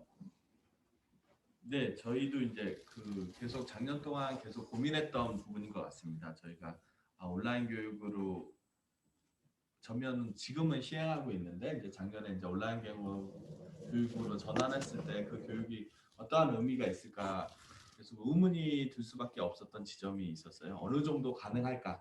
그리고 온라인 교육으로 저희 교육에는 굉장히 다양한 측면이 있는데 온라인 교육으로 교육을 진행하게 되면 좀 더 다소 일방적이고 좀 더 이렇게 교육의 어떤 강의식이 될 수밖에 없는 지점, 그래서 어떤 소통에 있어서 조금씩 어려움이 있을 지점이 더 커 보일 텐데 그런 것들의 의미에 대해서 굉장히 생각할 수밖에 없었고, 근데 하지만 이제 현재와 같은 상황이 계속됨으로써 이렇게 계속 길어지는데 휴교를 일관할 수만도 없을 거고, 또 당연히 어떤 위험한 시점에서 위험을 감수하고 모인다라는 것도 어쩌면 더 위험한 취약계층이 더 많은 집단인데 상당히 위험 부담이 있는 일이 아닌가 싶어서 올해는 전면적으로 그 온라인 교육을 진행하고 있는 거고요. 여전히 그 어려움이 계속 진행되고 있는 건 사실인 것 같아요. 현실적으로 저희는 이제 전면 온라인 교육을 진행하면서도 온라인 환경이 전혀 구축되어 있지 않은 학생분들이 많은 것도 사실입니다. 그러니까 뭐 휴대폰, 스마트폰을 이번에 이제 이번 기회에 많이 처음 이용하시기도 하시는데 스마트폰에 대해서 전혀 이용 경험이 없으신 분들, 그러니까 우리가 흔히 그 인터넷이라든가 집에 인터넷이 접속되지 않아서 뭐 그냥 기계 스마트폰 하나 사는 것만으로도 뭐 집에 와이파이가 없는 분들, 이런 분들이 굉장히 많이 계시기 때문에 전면 온라인 수업을 하면서 또 소수의 분들은 학교에 나오셔서 온라인 수업을 하시는 교사분 앞에는 현재도 한 2분 내지 3분 정도의 학생분들이 나와서 함께 교육을 진행하고 있는 현실이고, 물론 이제 이 점이 또 많은 교사들이 어려움으로 갖고 있기도 해요. 카메라를 쳐다보면서 하다가 학생분들을 쳐다보면서 하다가 이렇게 상호작용을 양방향으로 계속 진행하셔야 되니까 어려움이 있지만, 그럼에도 어쨌든 저희의 목표는 이제 수업에 최대한 많은 분들이 참여하시는 것이고 그 교육으로부터 소외받지 않는 것이기 때문에 네, 그렇게 참여하고 있고요. 어떤 게 더 맞느냐 틀리느냐는 뭐 상황에 따라서 달라질 수밖에 없는 것 같아요. 상황에 따라서 달라질 수밖에 없지만 어쨌든 온라인 교육으로서 또 계속되어야 되는 지점, 그리고 준비되어야 되는 지점이 당연히 계속되어야 되고, 앞으로도 그러면 또 조그마한 어떠한 일에도 쉽게 이제 수업이 중단돼서는 안 되겠다라는 생각이 저희는 강하게 가지고 있고요. 또 한편으로는 더 안전한 교육 공간에서 대면에서 수업을 진행해야 된다는 생각도 갖고 있습니다. 이제 그런 거에는 이런 것도 있을 것 같아요. 저희가 교육 공간을 충분히 넓게 사용하지 못하는 점이 있기 때문에 더 온라인, 오프라인에서 만나서 수업할 때 위험성이 커지는 지점도 있다고 생각해요. 그래서 저희 같은 장애인 야학 같은 경우에 그 교육 공간에 대한 충분한 지원을 받지 못하는 점도 뭐 온라인인 만나, 오프라인인 만나를 떠나서 그 위험성에 있어서 충분한 교육 공간이 있으면 더 오프라인을 할 수가 있는 거고, 더 충분한 방역 대책이 지원되고 거기에 대한 지원 인력이 지원된다면 더 온라인 그 오프라인 교육을 활성화할 수 있는 거고, 온라인 교육도 마찬가지로 현재 저희가 이제 온라인 교육을 진행하고 있는데 아까처럼 이제 환경이 구축되지 않은 학생분들이 많다 보니까 저희 학교 교사들이 가서 저희는 이제 집에 방문해서 그 집 인터넷 상황 확인하고 어떻게 인터넷으로 뭐 이렇게 뭐 줌을 어떻게 활용하실지, 뭐를 누르시고 어떤 방식으로 하셔야 이 줌을 사용하실 수 있습니다. 까지도 이제 방문해서 알려드리고 저기 집에서 필요한 것들, 우리가 이제 태블릿 많은 분들이 노트북을 사용하시는 분들보다는 이제 스마트 기기 휴대폰 같은 경우를 사용하시는 경우가 대부분인데 이 스마트 기기만 있는다고 해결되는 게 아니라 어떠한 와상의 장애를 가지신 분들에게는 이것이 어떻게 고정적으로 이렇게 서 있어서 볼 수 있는데, 어떤 내병론을 가지고 계신 분들에게는 내가 이렇게 스스로 조작하실 수 없는데 거기에 필요한 보조공학 기구는 뭐가 필요한지, 이런 것들이 세세하게 다 달라져 있기 때문에 저희가 방문해서 상황 파악하고 거기에 대한 것들을 구축하고 이러한 것들을 하면서 좀 오히려 또 업무에 또 많은 가부화가 있기도 했었고, 그렇게 파악됐지만 너무 비싸서 사지 못하시는 분들도 많은 경우라서 온라인 교육도 더 많은 지원과 인력이 보강된다면 온라인 교육도 더 잘할 수 있는 것이라고 생각합니다. 그래서 오프라인 교육도 온라인 교육도 이렇게 따로 떨어져서 설명되어질 수 있는 것이 아니라 그 두 부분에 있어서 더 잘 교육이 진행될 수 있고 교육이 끊어지지 않도록 좀 지원이 필요하지 않나 이런 생각이 듭니다.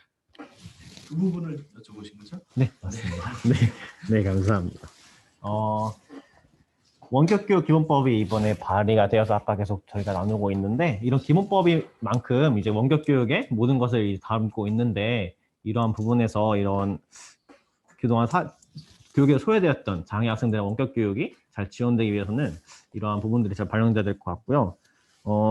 참 쉽지 않은데, 예를 들어서 아까 말씀해 주신 거 따르면 장애 야학에서 원격 수업 하려면은 기기가 있으신지, 기기는 무엇인지, 인터넷 환경은 어떤지, 핸드폰 거치는 되는지 등등 할 게 많은데요. 이런 기본법에서부터 그런 부분들을 하나씩 잘 보장을 하면 좋을 것 같습니다.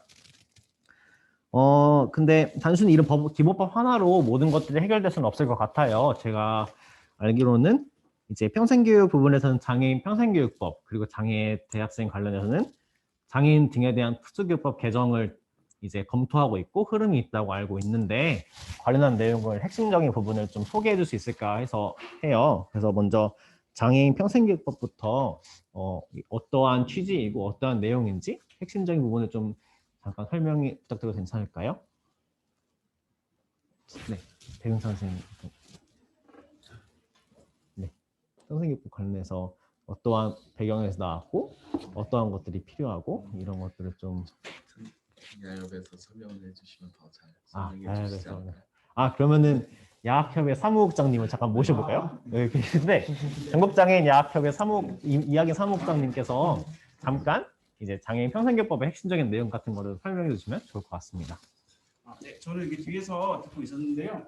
네, 간단하게 말씀을 드리도록 하겠습니다. 장애인 평생교육법 관련돼서는 그 장애인의 평생교육 권리에 대해서 보장할 수 있도록 하는 법안으로 좀 고민을 하고 있고요. 그 기존 장애인 평생교육이 그 평생교육 안에서도 굉장히 많이 소외되어 왔었습니다. 장애인들이 그 평생교육을 제대로 보장받지 못하는 부분이 있어서 이거를 보장받을 수 있도록 법안을 따로 특별법으로 형태로 제정하는 것을 고민하고 있고요. 그래서 주요 내용으로는 장애인의 평생교육 권리를 보장한다. 평생교육이 국가가 진행하도록 원칙으로 그 헌법이나 이런 곳에 교육기본법에는 규정되어 있는데 이게 명확하게 권리다, 이게 장애인 당사자에게 주어진 권리다라는 내용은 없어요. 그래서 이걸 정확하게 좀 명시하려고 하고요. 그 장애인 평생교육의 전달체계가 좀 문제가 있습니다. 그 장애 대학생 부분도 지금 여러 가지 이 지원이 잘 미비된 거는 전달체계의 문제인데요. 전달체계라고 하는 거는 교육부가 이거를 국가적으로 행정적으로 어떻게 지원할까에 관련된 문제인데 이게 장애 대학생 관련된 부분도 문제 있지만 평생교육 부분도 좀 문제가 있습니다. 그래서 저희는 독자적인 장애인 평생교육을 지원하기 위한 전달 체계를 구축하려고 하고 있고요. 이거의 하나의 방안으로서 장애인 평생교육 진흥원, 이 별도의 진흥원을 만드는 것으로 지금 대응을 하고 있습니다. 그리고 앞에서 배승천 그 선생님께서 말씀해 주신 부분도 있는데요. 그 장애인 평생교육 시설에 대한 지원이 좀 미비해서 원격 교육이나 그 이런 부분 제대로 진행되지 못한 부분도 있습니다. 이런 부분에 대해서 제대로 지원을 마련하도록 하는 부분을 가지고 있고요. 마지막으로 가치적인 부분을 말씀을 드리면은 어쨌든 장애인의 사회 통합을 위해서 교육적으로 어떤 교육이 필요한가를 그런 관점을 가지고 이 법안을 제정하고 있고요. 장애인의 사회 통합을 위해서 평생교육에서 지원할 수 있는 내용들, 그러니까 교육적으로 이분들의 그 중증 장애인 분들이죠. 저희 그 장애인 야학분들은 아까 말씀드렸다시피 스마트폰도 제대로 사용하지 못하는 분들이 많으신데 이런 중증 장애인 분들을 어떻게 교육적으로 지원할 거고 그런 교육적인 지원을 통해서 지역사회 자립생활을 하실 수 있도록 하는 내용을 가지고 법안을 제정하고 있다는 말씀을 드리고요. 그 원격 교육에 대한 내용도 오프라인 이게 아까 말씀해 주시긴 했는데 원격 교육과 그 오프라인 교육, 온라인 교육과 원격 교육의 차이가 둘 다 보조적으로 다 이루어져야 되는 거지 하나가 주로 이루어질 수는 없다고 생각을 하거든요. 그래서 그런 부분도 잘 고려해서 법안을 준비하고 있다는 말씀을 드리겠습니다. 올해 재정을 목표로 열심히 하고 있습니다. 이상입니다. 네, 갑작스럽게 요청드렸는데 기다려주셔서 정말 감사드립니다. 다음은 장애인권 대학생 네트워크에서도 장애인 등에 대한 특수교육법 그중에서도 고등교육에 대한 부분들을 개정안을 검토 중이라고 알고 있어요. 그래서 장단에서 혹시 한 분이 이런 핵심적인 내용들을 잠깐 소개해 주실 수 있으실까요? 승원님이 혹시 소개해 주시겠어요? 네, 저 방금 어떤 부분 소개해드리면 되는 거죠? 그 장애인 등에 대한 특수교육법 개정을 이제 흐름도 있고 이제 장대내 내부에서 그 고등교육 부분에 대한 개정을 해서 뭐 여러 가지 개정안들을 검토 중이라고 알고 있는데 관련 내용들을 혹시 좀 몇 개 소개해 줄 수 있을까 해서 네. 네. 우선 장애인 특수교육법 관련해서는 장애학생 지원센터에 대한 명확한 규정에 있어서 조금 더 내용 추가가 이루어졌던 걸로 알고 있고요. 요 앞에 말씀드렸던 사례들에 입각해서 그런 부분들 반영해서 넣었던 것으로 알고 있습니다. 또한 특별지원위원회라고 이제 저희 학교 같은 경우는 교학부총장, 기획처장 등 학교에 이제 조금 대부분의 사무적인 업무 결정권을 쥐고 있는 분들과 이제 장애학생 지원센터의 뭐 한 학기 지원 현황과 앞으로의 방향성을 논의하는 자리가 있는데요. 이 자리에 장애 학생 당사자를 참여시킴으로써 의결권은 없더라도 그 자리에서 무언가를 장애 학생들도 발언하고 함께 조금이나마 수평적으로 결정할 수 있는 좀 이걸 만드는 조항을 넣어달라고 저번에 요청을 드려서 좀 이번에 넣는 걸로 알고 있고요. 그리고 고등교육법 관련해서는 장애 학생들의 학생 자치에 있어서의 평등 관련해서 부분도 들어가 있는 것으로 알고 있습니다. 이렇게 제가 저희 장대넷에서 파악하고 가장 초점을 맞춰서 넣었던 부분은 이렇게였던 걸로 소개해 드릴 수 있을 것 같네요. 네, 감사합니다. 저희가 이제 사실 짧은 시간에 법안을 3개를 서로 공유하는 자리를 가졌었는데요. 이제 여기 많은 분들이 참여해 주셨는데 뭐 기자분들이나 참여해 주신 분들이 혹시 뭐 질문하실 거 있으면 질문하시면 좋을 것 같아요. 줌이다 보니까 뭐 카메라랑 다 켜셔서 질문하셔도 되고 뭐 패널 분들이 직접 질문하고 싶으시면은 그것도 자유롭게 질문하시면 될 것 같습니다. 혹시 질문하실 분이 계실까요?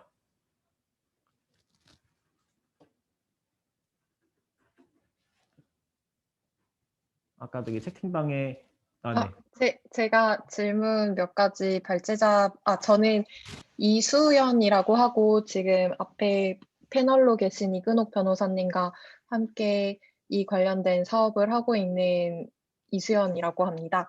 먼저 몇 가지 학생분들한테 이제 조금 발표하신 내용에 대해서 조금 자세한 질문을 드리고 싶은데요. 먼저 조은사님께서 아까 발표하실 때 특정 과목에 대해서 이제 수강 신청을 하면 장애 학생들에 대한 오리엔테이션을 하고 또 그 장애 학생 지원 센터가 교수와 학생 간의 중간 매개를 해준다고 말씀을 해주셨는데 여기서 오리엔테이션이라 함은 이제 교수들이 약간 장애 학생들을 대상으로 수업을 할 때 이러이러한 점을 지켜야 된다는 오리엔테이션인지 궁금하고 이제 센터가 교수와 학생 간의 중간 매개를 한다는 것이 약간 뭐 학생이 교수한테 직접적으로 이런 편의 제공이라던가 이런 거를 요청을 했을 때 제대로 안 돼서 센터가 매개로 하는 건지 약간 궁금합니다. 그리고 최유경 님께는 작년 1학기 이제 수강 신청하실 때 이제 편의 지원을 받으셨다고 말씀을 해주셨는데 어떤 편의 지원을 받으셨는지 궁금하고요. 그리고 수업 때 이제 동영상을 시청한 후에 이제 영상을 본 직후에 이제 뭐 퀴즈나 수행평가식으로 평가를 하셨고 평가가 그런 식으로 이루어져서 교수님과 계속 조율을 해야 했다고 말씀해 주셨는데 자세히 어떤 식으로 어떤 뭐 편의 제공을 요청하셨었는지 그런 게 궁금합니다. 그리고 정승원님께는 약간 교수님들과 커뮤니케이션을 할 때 이제 센터를 거치면 조금 오래 걸리기 때문에 교수님께 직접 요청을 하고 교수님들께서 이제 정당한 편의 제공을 해주셨다고 말씀을 해주셨는데 이제 구체적으로 어떤 편의 제공을 해주셨는지 그 부분이 궁금합니다. 제 질문은 이상입니다. 제 질문이 먼저였으니까 제가 먼저 얘기를 할까요? 우선 센터에서 교수님한테 오리엔테이션을 한다는 얘기는 저희 학교 같은 경우에는 장애학생 지원센터에서 어떤 장애학생이 수강하게 되는 교수님한테 교수님께서 운영하시는 과목에 어떤 장애 유형을 가진 장애학생이 들어가게 되는데 이 학생들에게는 예를 들어 시각장애 같은 경우에는 수업 재료 제공이나 아니면 대필 지원 도우미가 수업 자료 같은 걸 원활하게 액세스할 수 있게 청강권을 보여달라 이런 내용들이 들어가는데 제가 한번 메일을 본 적이 있는데 사실 뭐 길게 들어가는 건 아니고 그냥 한 2-3가지 정도의 주의사항 같이 이제 교수님한테 발송이 되게 돼 있습니다. 그리고 무엇보다 중요한 게 이 메일이 장애학생 지원센터의 명의가 아니라 서강대학교 총장 명의로 교수님한테 발송이 됩니다.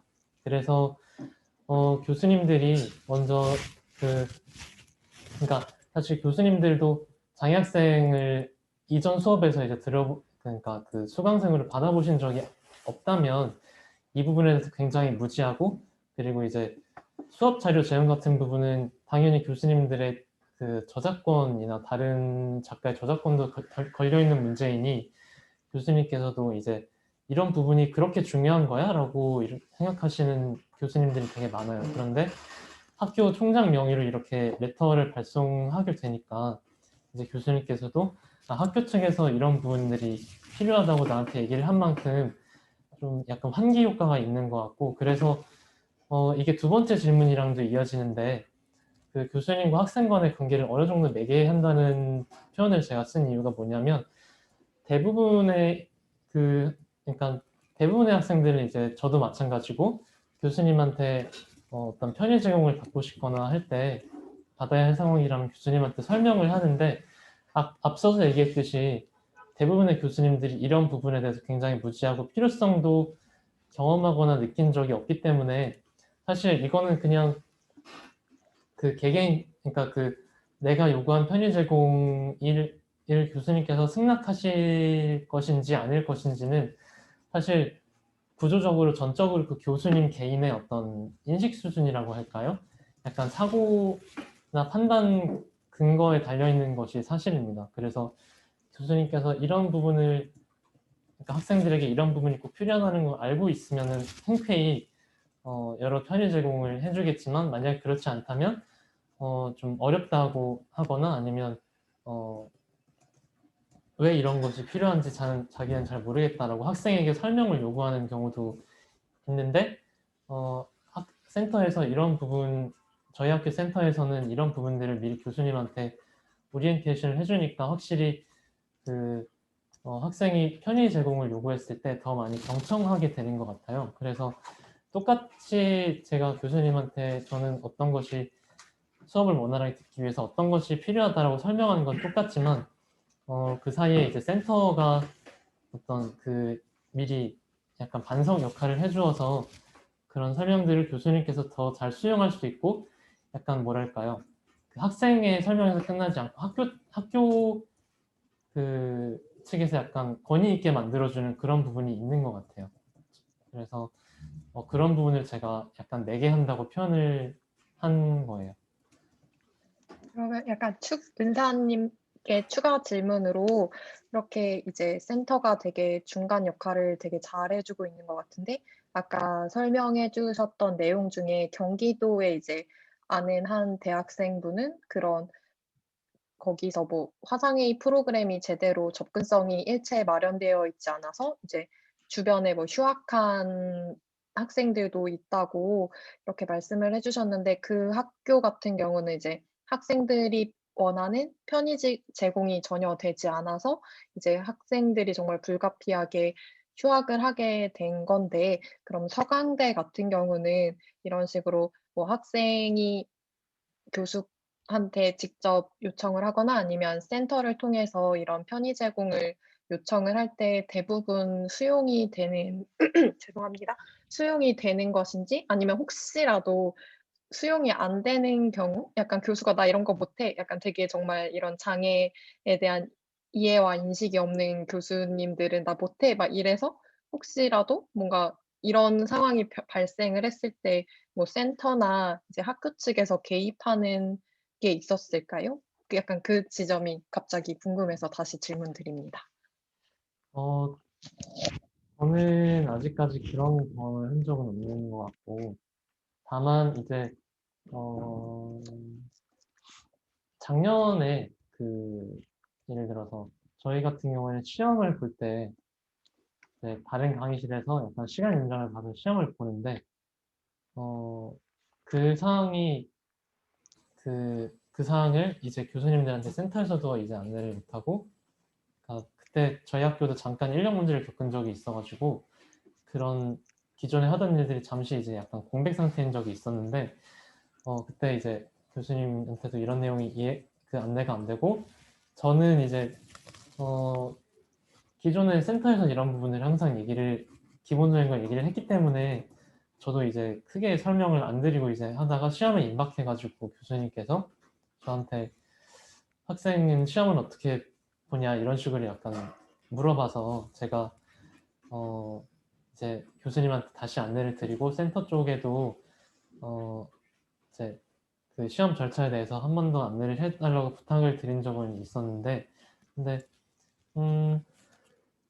일단 저 같은 경우에는 제가 어떤 편의 제공을 요구한 것들 중에서 이제 제 선에서 뭔가 교수님께서 거절을 하셨던 적은 없었던 것 같고, 다만 그냥 학생이 설명하는 부분이 약간 충분치 않거나 아니면 좀 구체적이지 않아서 학교 측의 설명을 듣기 위해서 이제 교수님께서 직접 센터 쪽으로 연락을 하셔서 그래서 센터에서 개입하신 적은 있었던 것 같아요.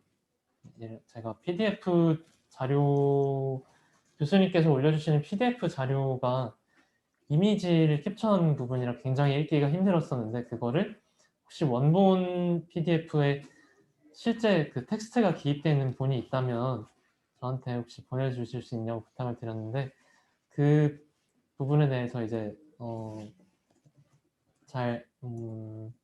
약간 어떤 식으로 처리를 해야 되는지 납득이 안 가셨나 봐요. 그래서 기존에 센터에서 안내해드린 내용이 있어서 센터가 생각나서 전화를 하셔가지고 추가적으로 상의를 하셨다고 해요. 그래서 그렇게 개입하신 거는 있는 것 같고, 다만 근데 저희 학교는 아쉽게도 장애 학생 동아리가, 장애인권위원회 같은 동아리가 이제 최근에 없어져가지고 다른 유형의 장애 학생들과는 교류할 기회가 많지 않아서 제가 다른 장애 유형도 약간 비슷한지는 좀 더 확인이 필요해 보여요.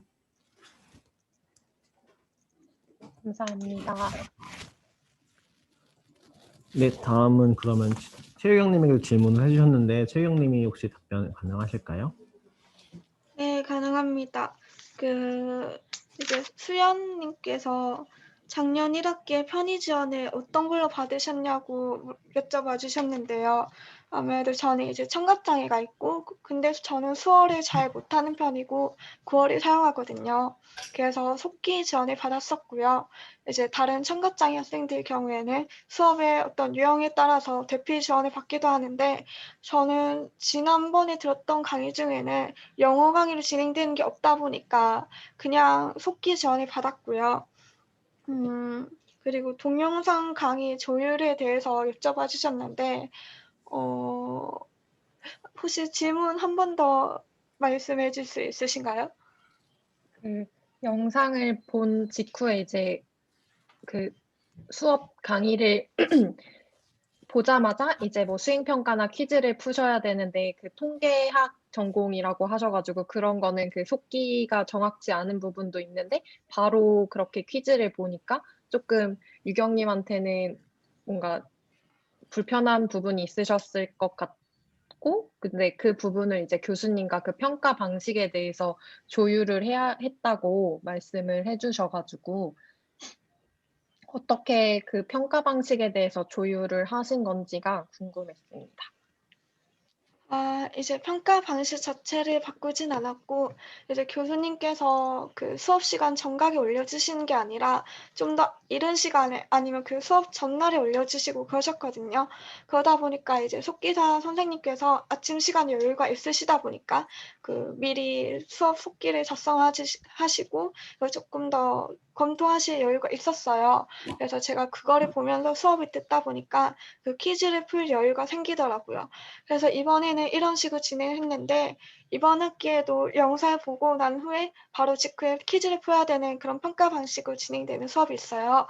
그래서 그 수업 같은 경우에는 여유 시간이 30분 정도밖에 없다고 해서 어떤 식으로 진행이 될지는 잘 감이 안 잡히는 상태입니다. 감사합니다.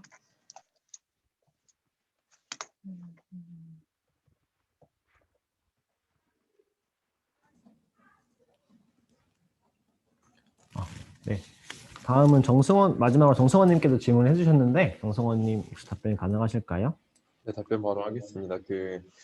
제가 교수님에게 보내는 메일의 형식이 따로 있고요. 그 형식이 좋다고 판단되셨는지 장애학생 지원센터에서도 제 형식을 토대로 이제 다른 장애 학생들에게 이런 식으로 개인별로도 한번 보내보는 게 아무래도 더 효과적으로 잘 받을 수 있다라고 말씀해 주셨더라고요. 그래서 제가 항상 보내는 항목 같은 경우는 일단 첫 번째가 이제 미리 한글 파일로 이런 그러니까 자료들을 미리 받아서 준비를 해놔야 되기 때문에 관련한 어떤 교과서를 쓰시는지에 관한 거를 먼저 물어보고, 그리고 PDF 자료 같은 거를 한글 원본으로 주실 수 있는지를 여쭤봅니다. 그리고 줌 사용 여부, 제가 줌 수업 같은 경우에서 약간 조금 소외될 수 있기 때문에 미리 준비를 해야 되는 것을 감안해서 그 부분에 대해서 먼저 여쭤보고요. 마지막에 시험 편의 제공 요청해서 이제 몇 분 정도 시험 시간을 더 연장할 것인지, 시험 방식은 어떻게 되는지, 뭐 줌을 켜고 시험을 보는 거면 카메라 각도랑 이런 걸 제가 혼자 또 맞추기가 어려워서 그런 부분을 어떻게 한번 맞춰서 고려를 해달라라고 양식을 작성해서 보내고요. 저도 작년에 이런 거 보냈을 때 교수님들한테 모두 다 뭐 예를 들어서 본인이 이제 저자신 파일 같은 경우는 그냥 다 한글 파일로 주셨던 경우도 있고, 굉장히 회의 제공에 있어서 잘 받았던 것 같습니다. 그리고 이제 뭐 아까 차별 사례나 뭐 이런 것들이 저는 솔직히 작년보다 이거는 오프라인 상황이었을 때 한 번 있었어요. 재작년인가? 에 이제 뭐 그 제가 창의어 소통이라는 수업을 들어야 되는데 자기 수업 판서가 많다. 장애 학생 배려해 줄 수 없으니 자기 수업 듣지 말라라는 경우가 한 번 있었는데요. 이거는 오프라인 때 일어났던 사건이었던 걸로 기억해서 온라인 때는 뭐 저는 제가 요청했던 편의 제공에 관한 메일 이상으로 다 편의를 받았던 것 같습니다. 감사합니다. 네, 그러면은 혹시 또 따로 질문하실 분이 계실까요?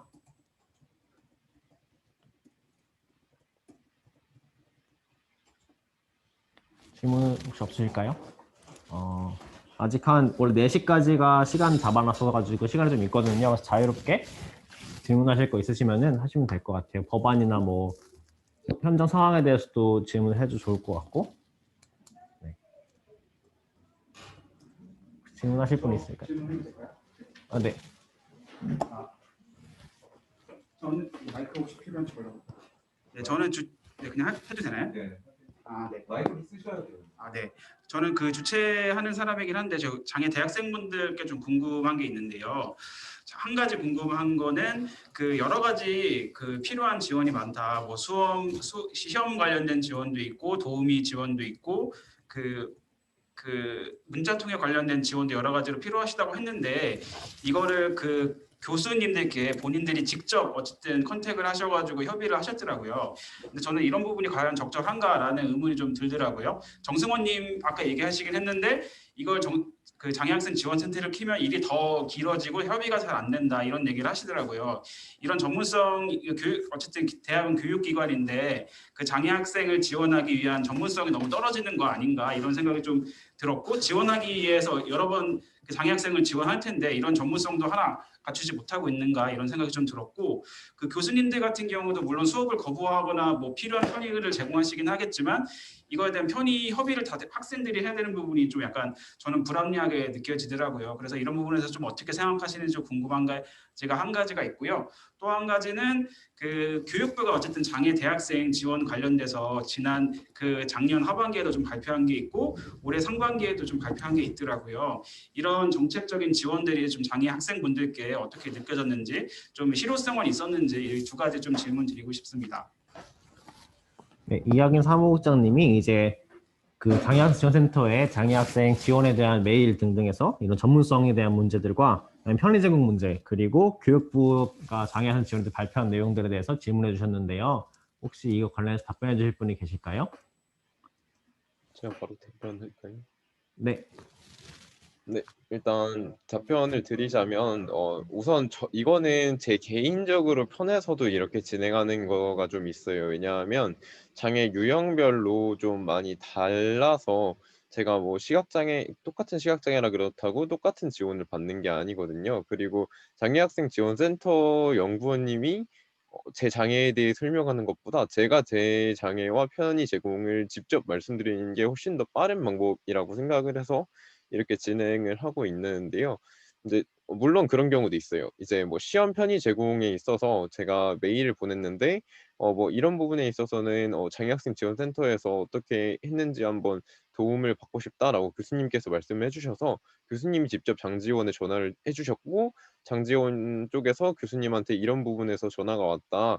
이 부분을 이렇게 장지원 측에서 도와주겠다. 뭐 이렇게 해서 중간에 협의를 하고 들어갔던 적도 있어요. 저는 그래서 약간 제가 할 수 있는 데는 제가 할 수 있는 대로 다 하고 그 이후에 장애학생 지원센터가 도와줄 수 있는 더 큰 부분을 옵션으로 채워서 들어가는 편인 것을 말씀드리고요.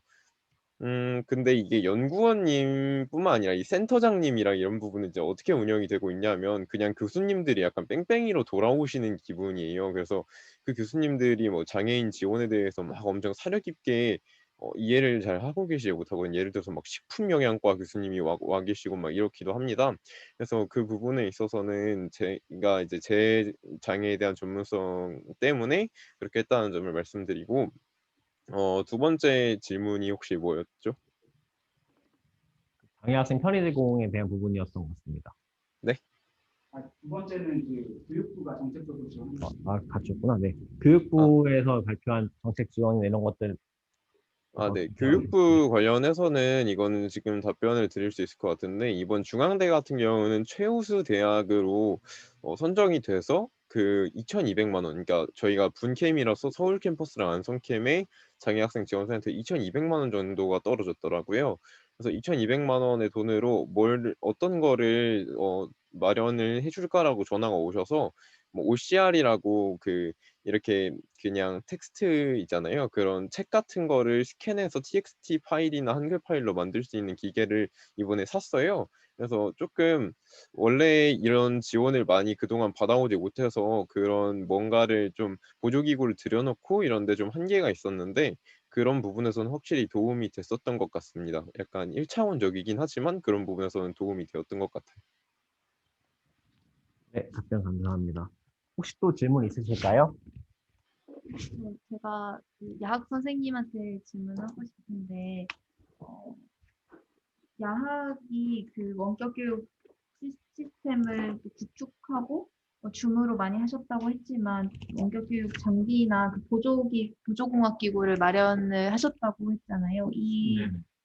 이거에 소요되는 예산을 지원을 어딘가에서 교육부에서 받으신 게 있으신지 궁금합니다. 네, 저희가 그 원격 교육용 예산으로 받은 예산은 없어요. 원격 교육 예산으로 받은 예산은 없는데 기본적인 방역 예산으로 예산을 받은 부분이 있었습니다. 방역 예산이라고 한다고 거기서 이제 공문 안내상에는 마스크를 사거나 정기적 소독을 하거나 뭐 이런 부분인데 그 비용이 이제 작년 말쯤에 300만 원 정도가 책정되어서 나왔었고요.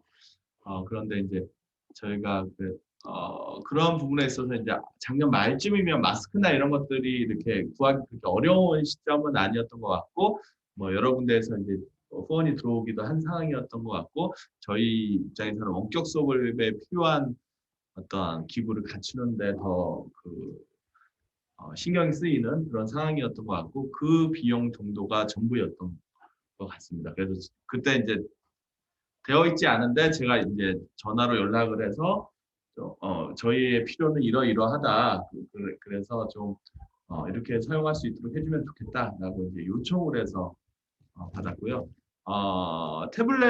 태블릿 같은 것을 2021년 중에 지원을 해주겠 계획을 가지고 있다라는 정도의 이제 이야기는 있는데 아직 지원되지는 않았고 그래서 이제 원격 수업을 하기 위해서 갖춰야 되는 비용이 저는 이중적이라고 생각되는데 이제 그 학교에서 이제 원격 수업을 제대로 이제 송출하기 위해서 필요한 비용이 있을 거고 그 각각의 학생이 이제 그 원격 수업을 잘 듣기 위해서 필요한 비용 같은 것들이 있을 텐데 어쨌든 저희가 뭐 가지고 있었던 장비 혹은 이제 개인이 가지고 있던 장비 이런 것들을 최대한 활용하고 뭐 학교에 뭐 그 후원금 같은 것을 활용해서 지금 이제 장비를 저렴한 장비 위주로 지금 세팅을 해놓고 있는 상황입니다.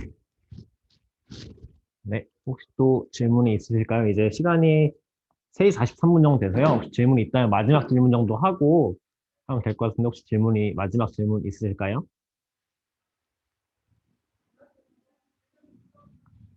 네, 질문이 없으면 이제 시간이 거의 다 되어서 이제 돌아가면서 마무리 발언으로서 이제 하고 싶은 말씀을 좀 하면서 마무리하면 좋을 것 같아요. 아까 처음 소개했던 순서대로 이제 이근호 변호사님부터 혹시 마무리하고 싶은 발언 해주시면 감사하겠습니다. 마무리 발언보다 그냥 떠오르는 생각 말씀드리면 제가 인터뷰했던 한 시각장애인 학생은 그 한국교원대에 재학 중인 학생이었는데 지금 발언해주신 대학생분들 저도 서강대 나왔지만 서강대, 연세대, 중앙대는 비교적 지원 인프라가 비교적이나마 잘 구축이 되어 있는 학교인데 교원대의 경우는 심지어 장애학생 지원센터도 없고 전담 직원도 없고 겸임하고 있고 도우미 배정도 안 되고 있다 뭐 이런 얘기를 쭉 들었어요. 그래서 학교 내부의 그런 사정이나 뭐 교수님의 선의에 따라서 그런 지원의 정도가 좀 천차만별이다 이런 생각이 들어서 그런 점은 좀 법제로 보완을 해야 되겠다고 네, 이런 생각하면서 연구를 이어나가고 있습니다. 그리고 평생교육시설에 대해서는 사실 그렇게 잘 알지 못했는데 예산이 훨씬 더 없고 인프라도 부족한 것 같아서 이 원격교육 기본법 안에 꼭 포함이 되면 좋겠다는 생각이 들었습니다. 앞으로 남은 연구도 열심히 진행해 보겠습니다. 감사합니다. 네, 계속 이어나가시면 될 것 같습니다. 네, 저희가 이제 원격 수업을 진행하면서 원격 수업이 물론 이제 코로나 때문에 생긴 지금의 현 상황 때문에 어쩔 수 없이 진행된 지점도 있지만 원격 수업을 진행하면서 한동안 학교에 못 오시던 학생분이 원격 수업을 진행하면서 이제 이거 학교에 못 오시던 이유는 몸의 상태가 많이 이동을 하시고 학교까지 오시기 힘든 상황 때문에 코로나 이전에도 오랫동안 못 오셨던 분이 원격 수업을 시작하면서 참여하신 것도 보면서 우리에게 원격 수업은 좀 전부터도 필요한 거였구나 라고 필요를 좀 재발견한 측면도 있었던 것 같아요. 그러니까 이 지금의 어떠한 뭐 일시적 상황뿐만 아니라 앞으로 뭐 어떤 다른 사회적 체계들도 그렇게 변화할 것이라고 하는데 장애인 평생교육에 또 굉장히 온라인 수업과 오프라인 수업이 양쪽으로 계속 더 많이 발전해 나갈 필요가 있겠구나라는 생각이 들고 그러기 위해서 어떤 원격 교육에 대한 어떤 지원과 원격 교육에 대한 어떤 권리도 지금 1년, 2년 만의 문제는 아닐 거다라는 생각이 들었습니다. 네, 감사합니다. 조은사님 혹시 네. 마저 해주세요.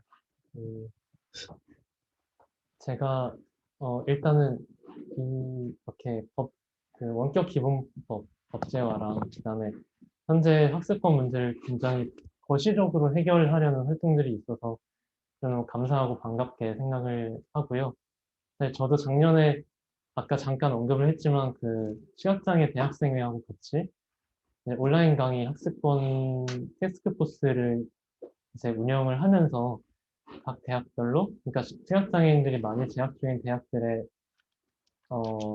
약간 가이드라인을 보내고, 그 다음에 전체 시각장애 대학생들의 대학생들이 온라인 강의 상황에서 어떤 문제점을 겪고 있는지를 조사해서 공론화하는 활동을 했었는데, 제가 이제 저희 팀이 부딪힌 부분이 딱 그 부분이었거든요. 그러니까 지금 상황에서는 대학들의 어떤 대학들이 온라인 강의를 운영을 약간 한 프레임 안에서 좀 질서를 만드는 어떤 제도도 없거니와, 그래서 각 대학별로 너무 격차가 크고 학생들은 그리고 심지어는 TF를 운영하는 저희들도 그 가이드라인을 보내는 대학교의 어떤 인식 수준이나 아니면 교수님들의 선의에 의존을 할 수밖에 없었고, 그래서 오히려 저희가 만든 가이드라인을 잘 수용하는 대학교들은 예전에도 이미 약간 오프라인에서도 그 다음에 그 전에 온라인 수업에서도 그 지원을 잘 하고 있다고 유명했던 대학들이고, 정작 많이 개선되지 않은 대학교들은 이제 오히려 그 문제가 많다고 여겨지던 대학들이어서, 그래서 이런 문제들을 우리가 미시적으로 해결할 수는 없고 거시적인 법안 제정이나 이런 문제로 해결할 수밖에 없겠구나 하는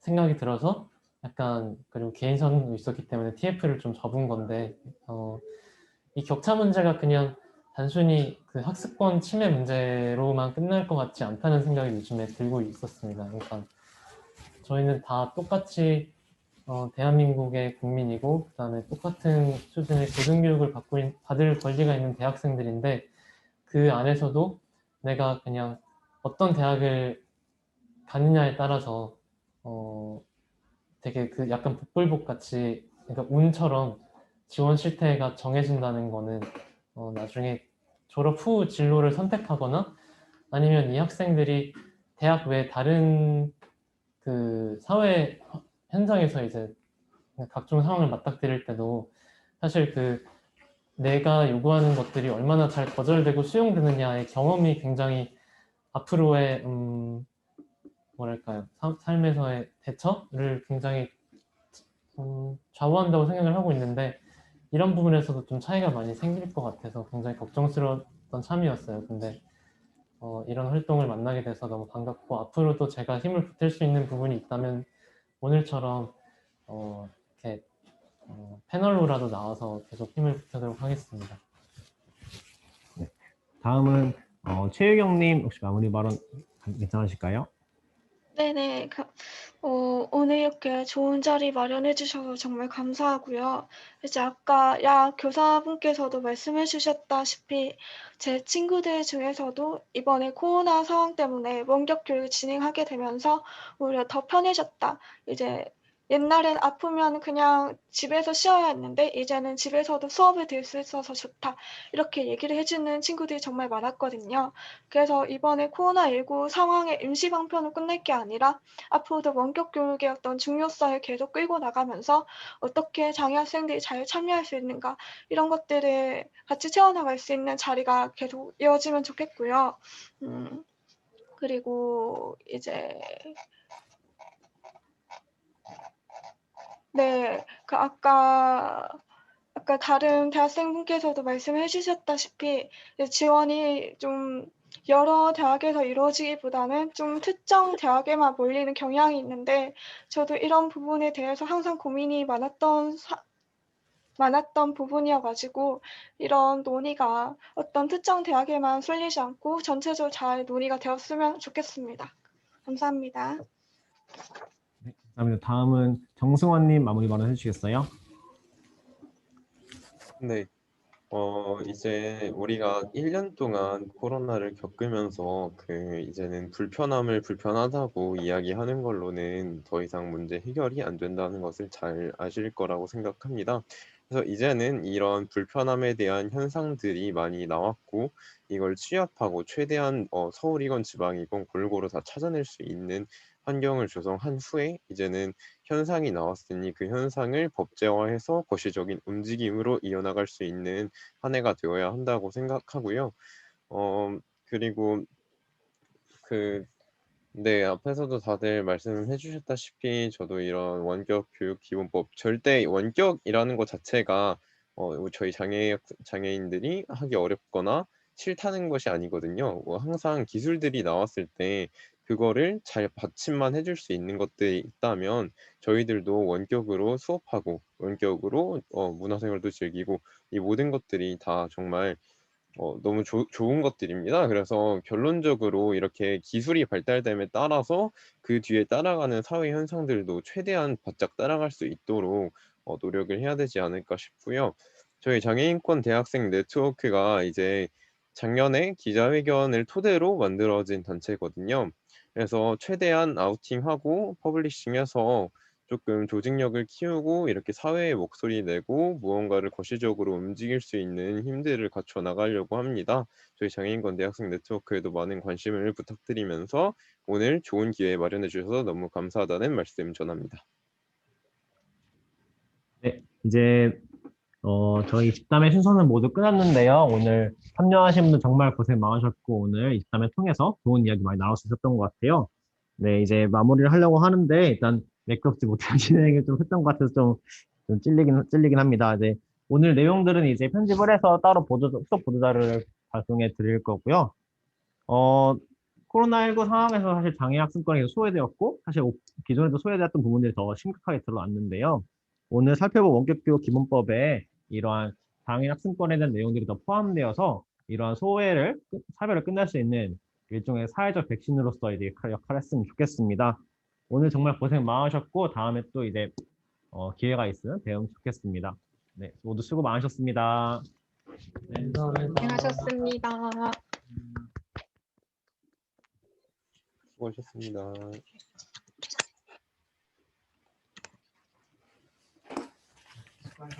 고생하셨습니다. 고생하셨습니다.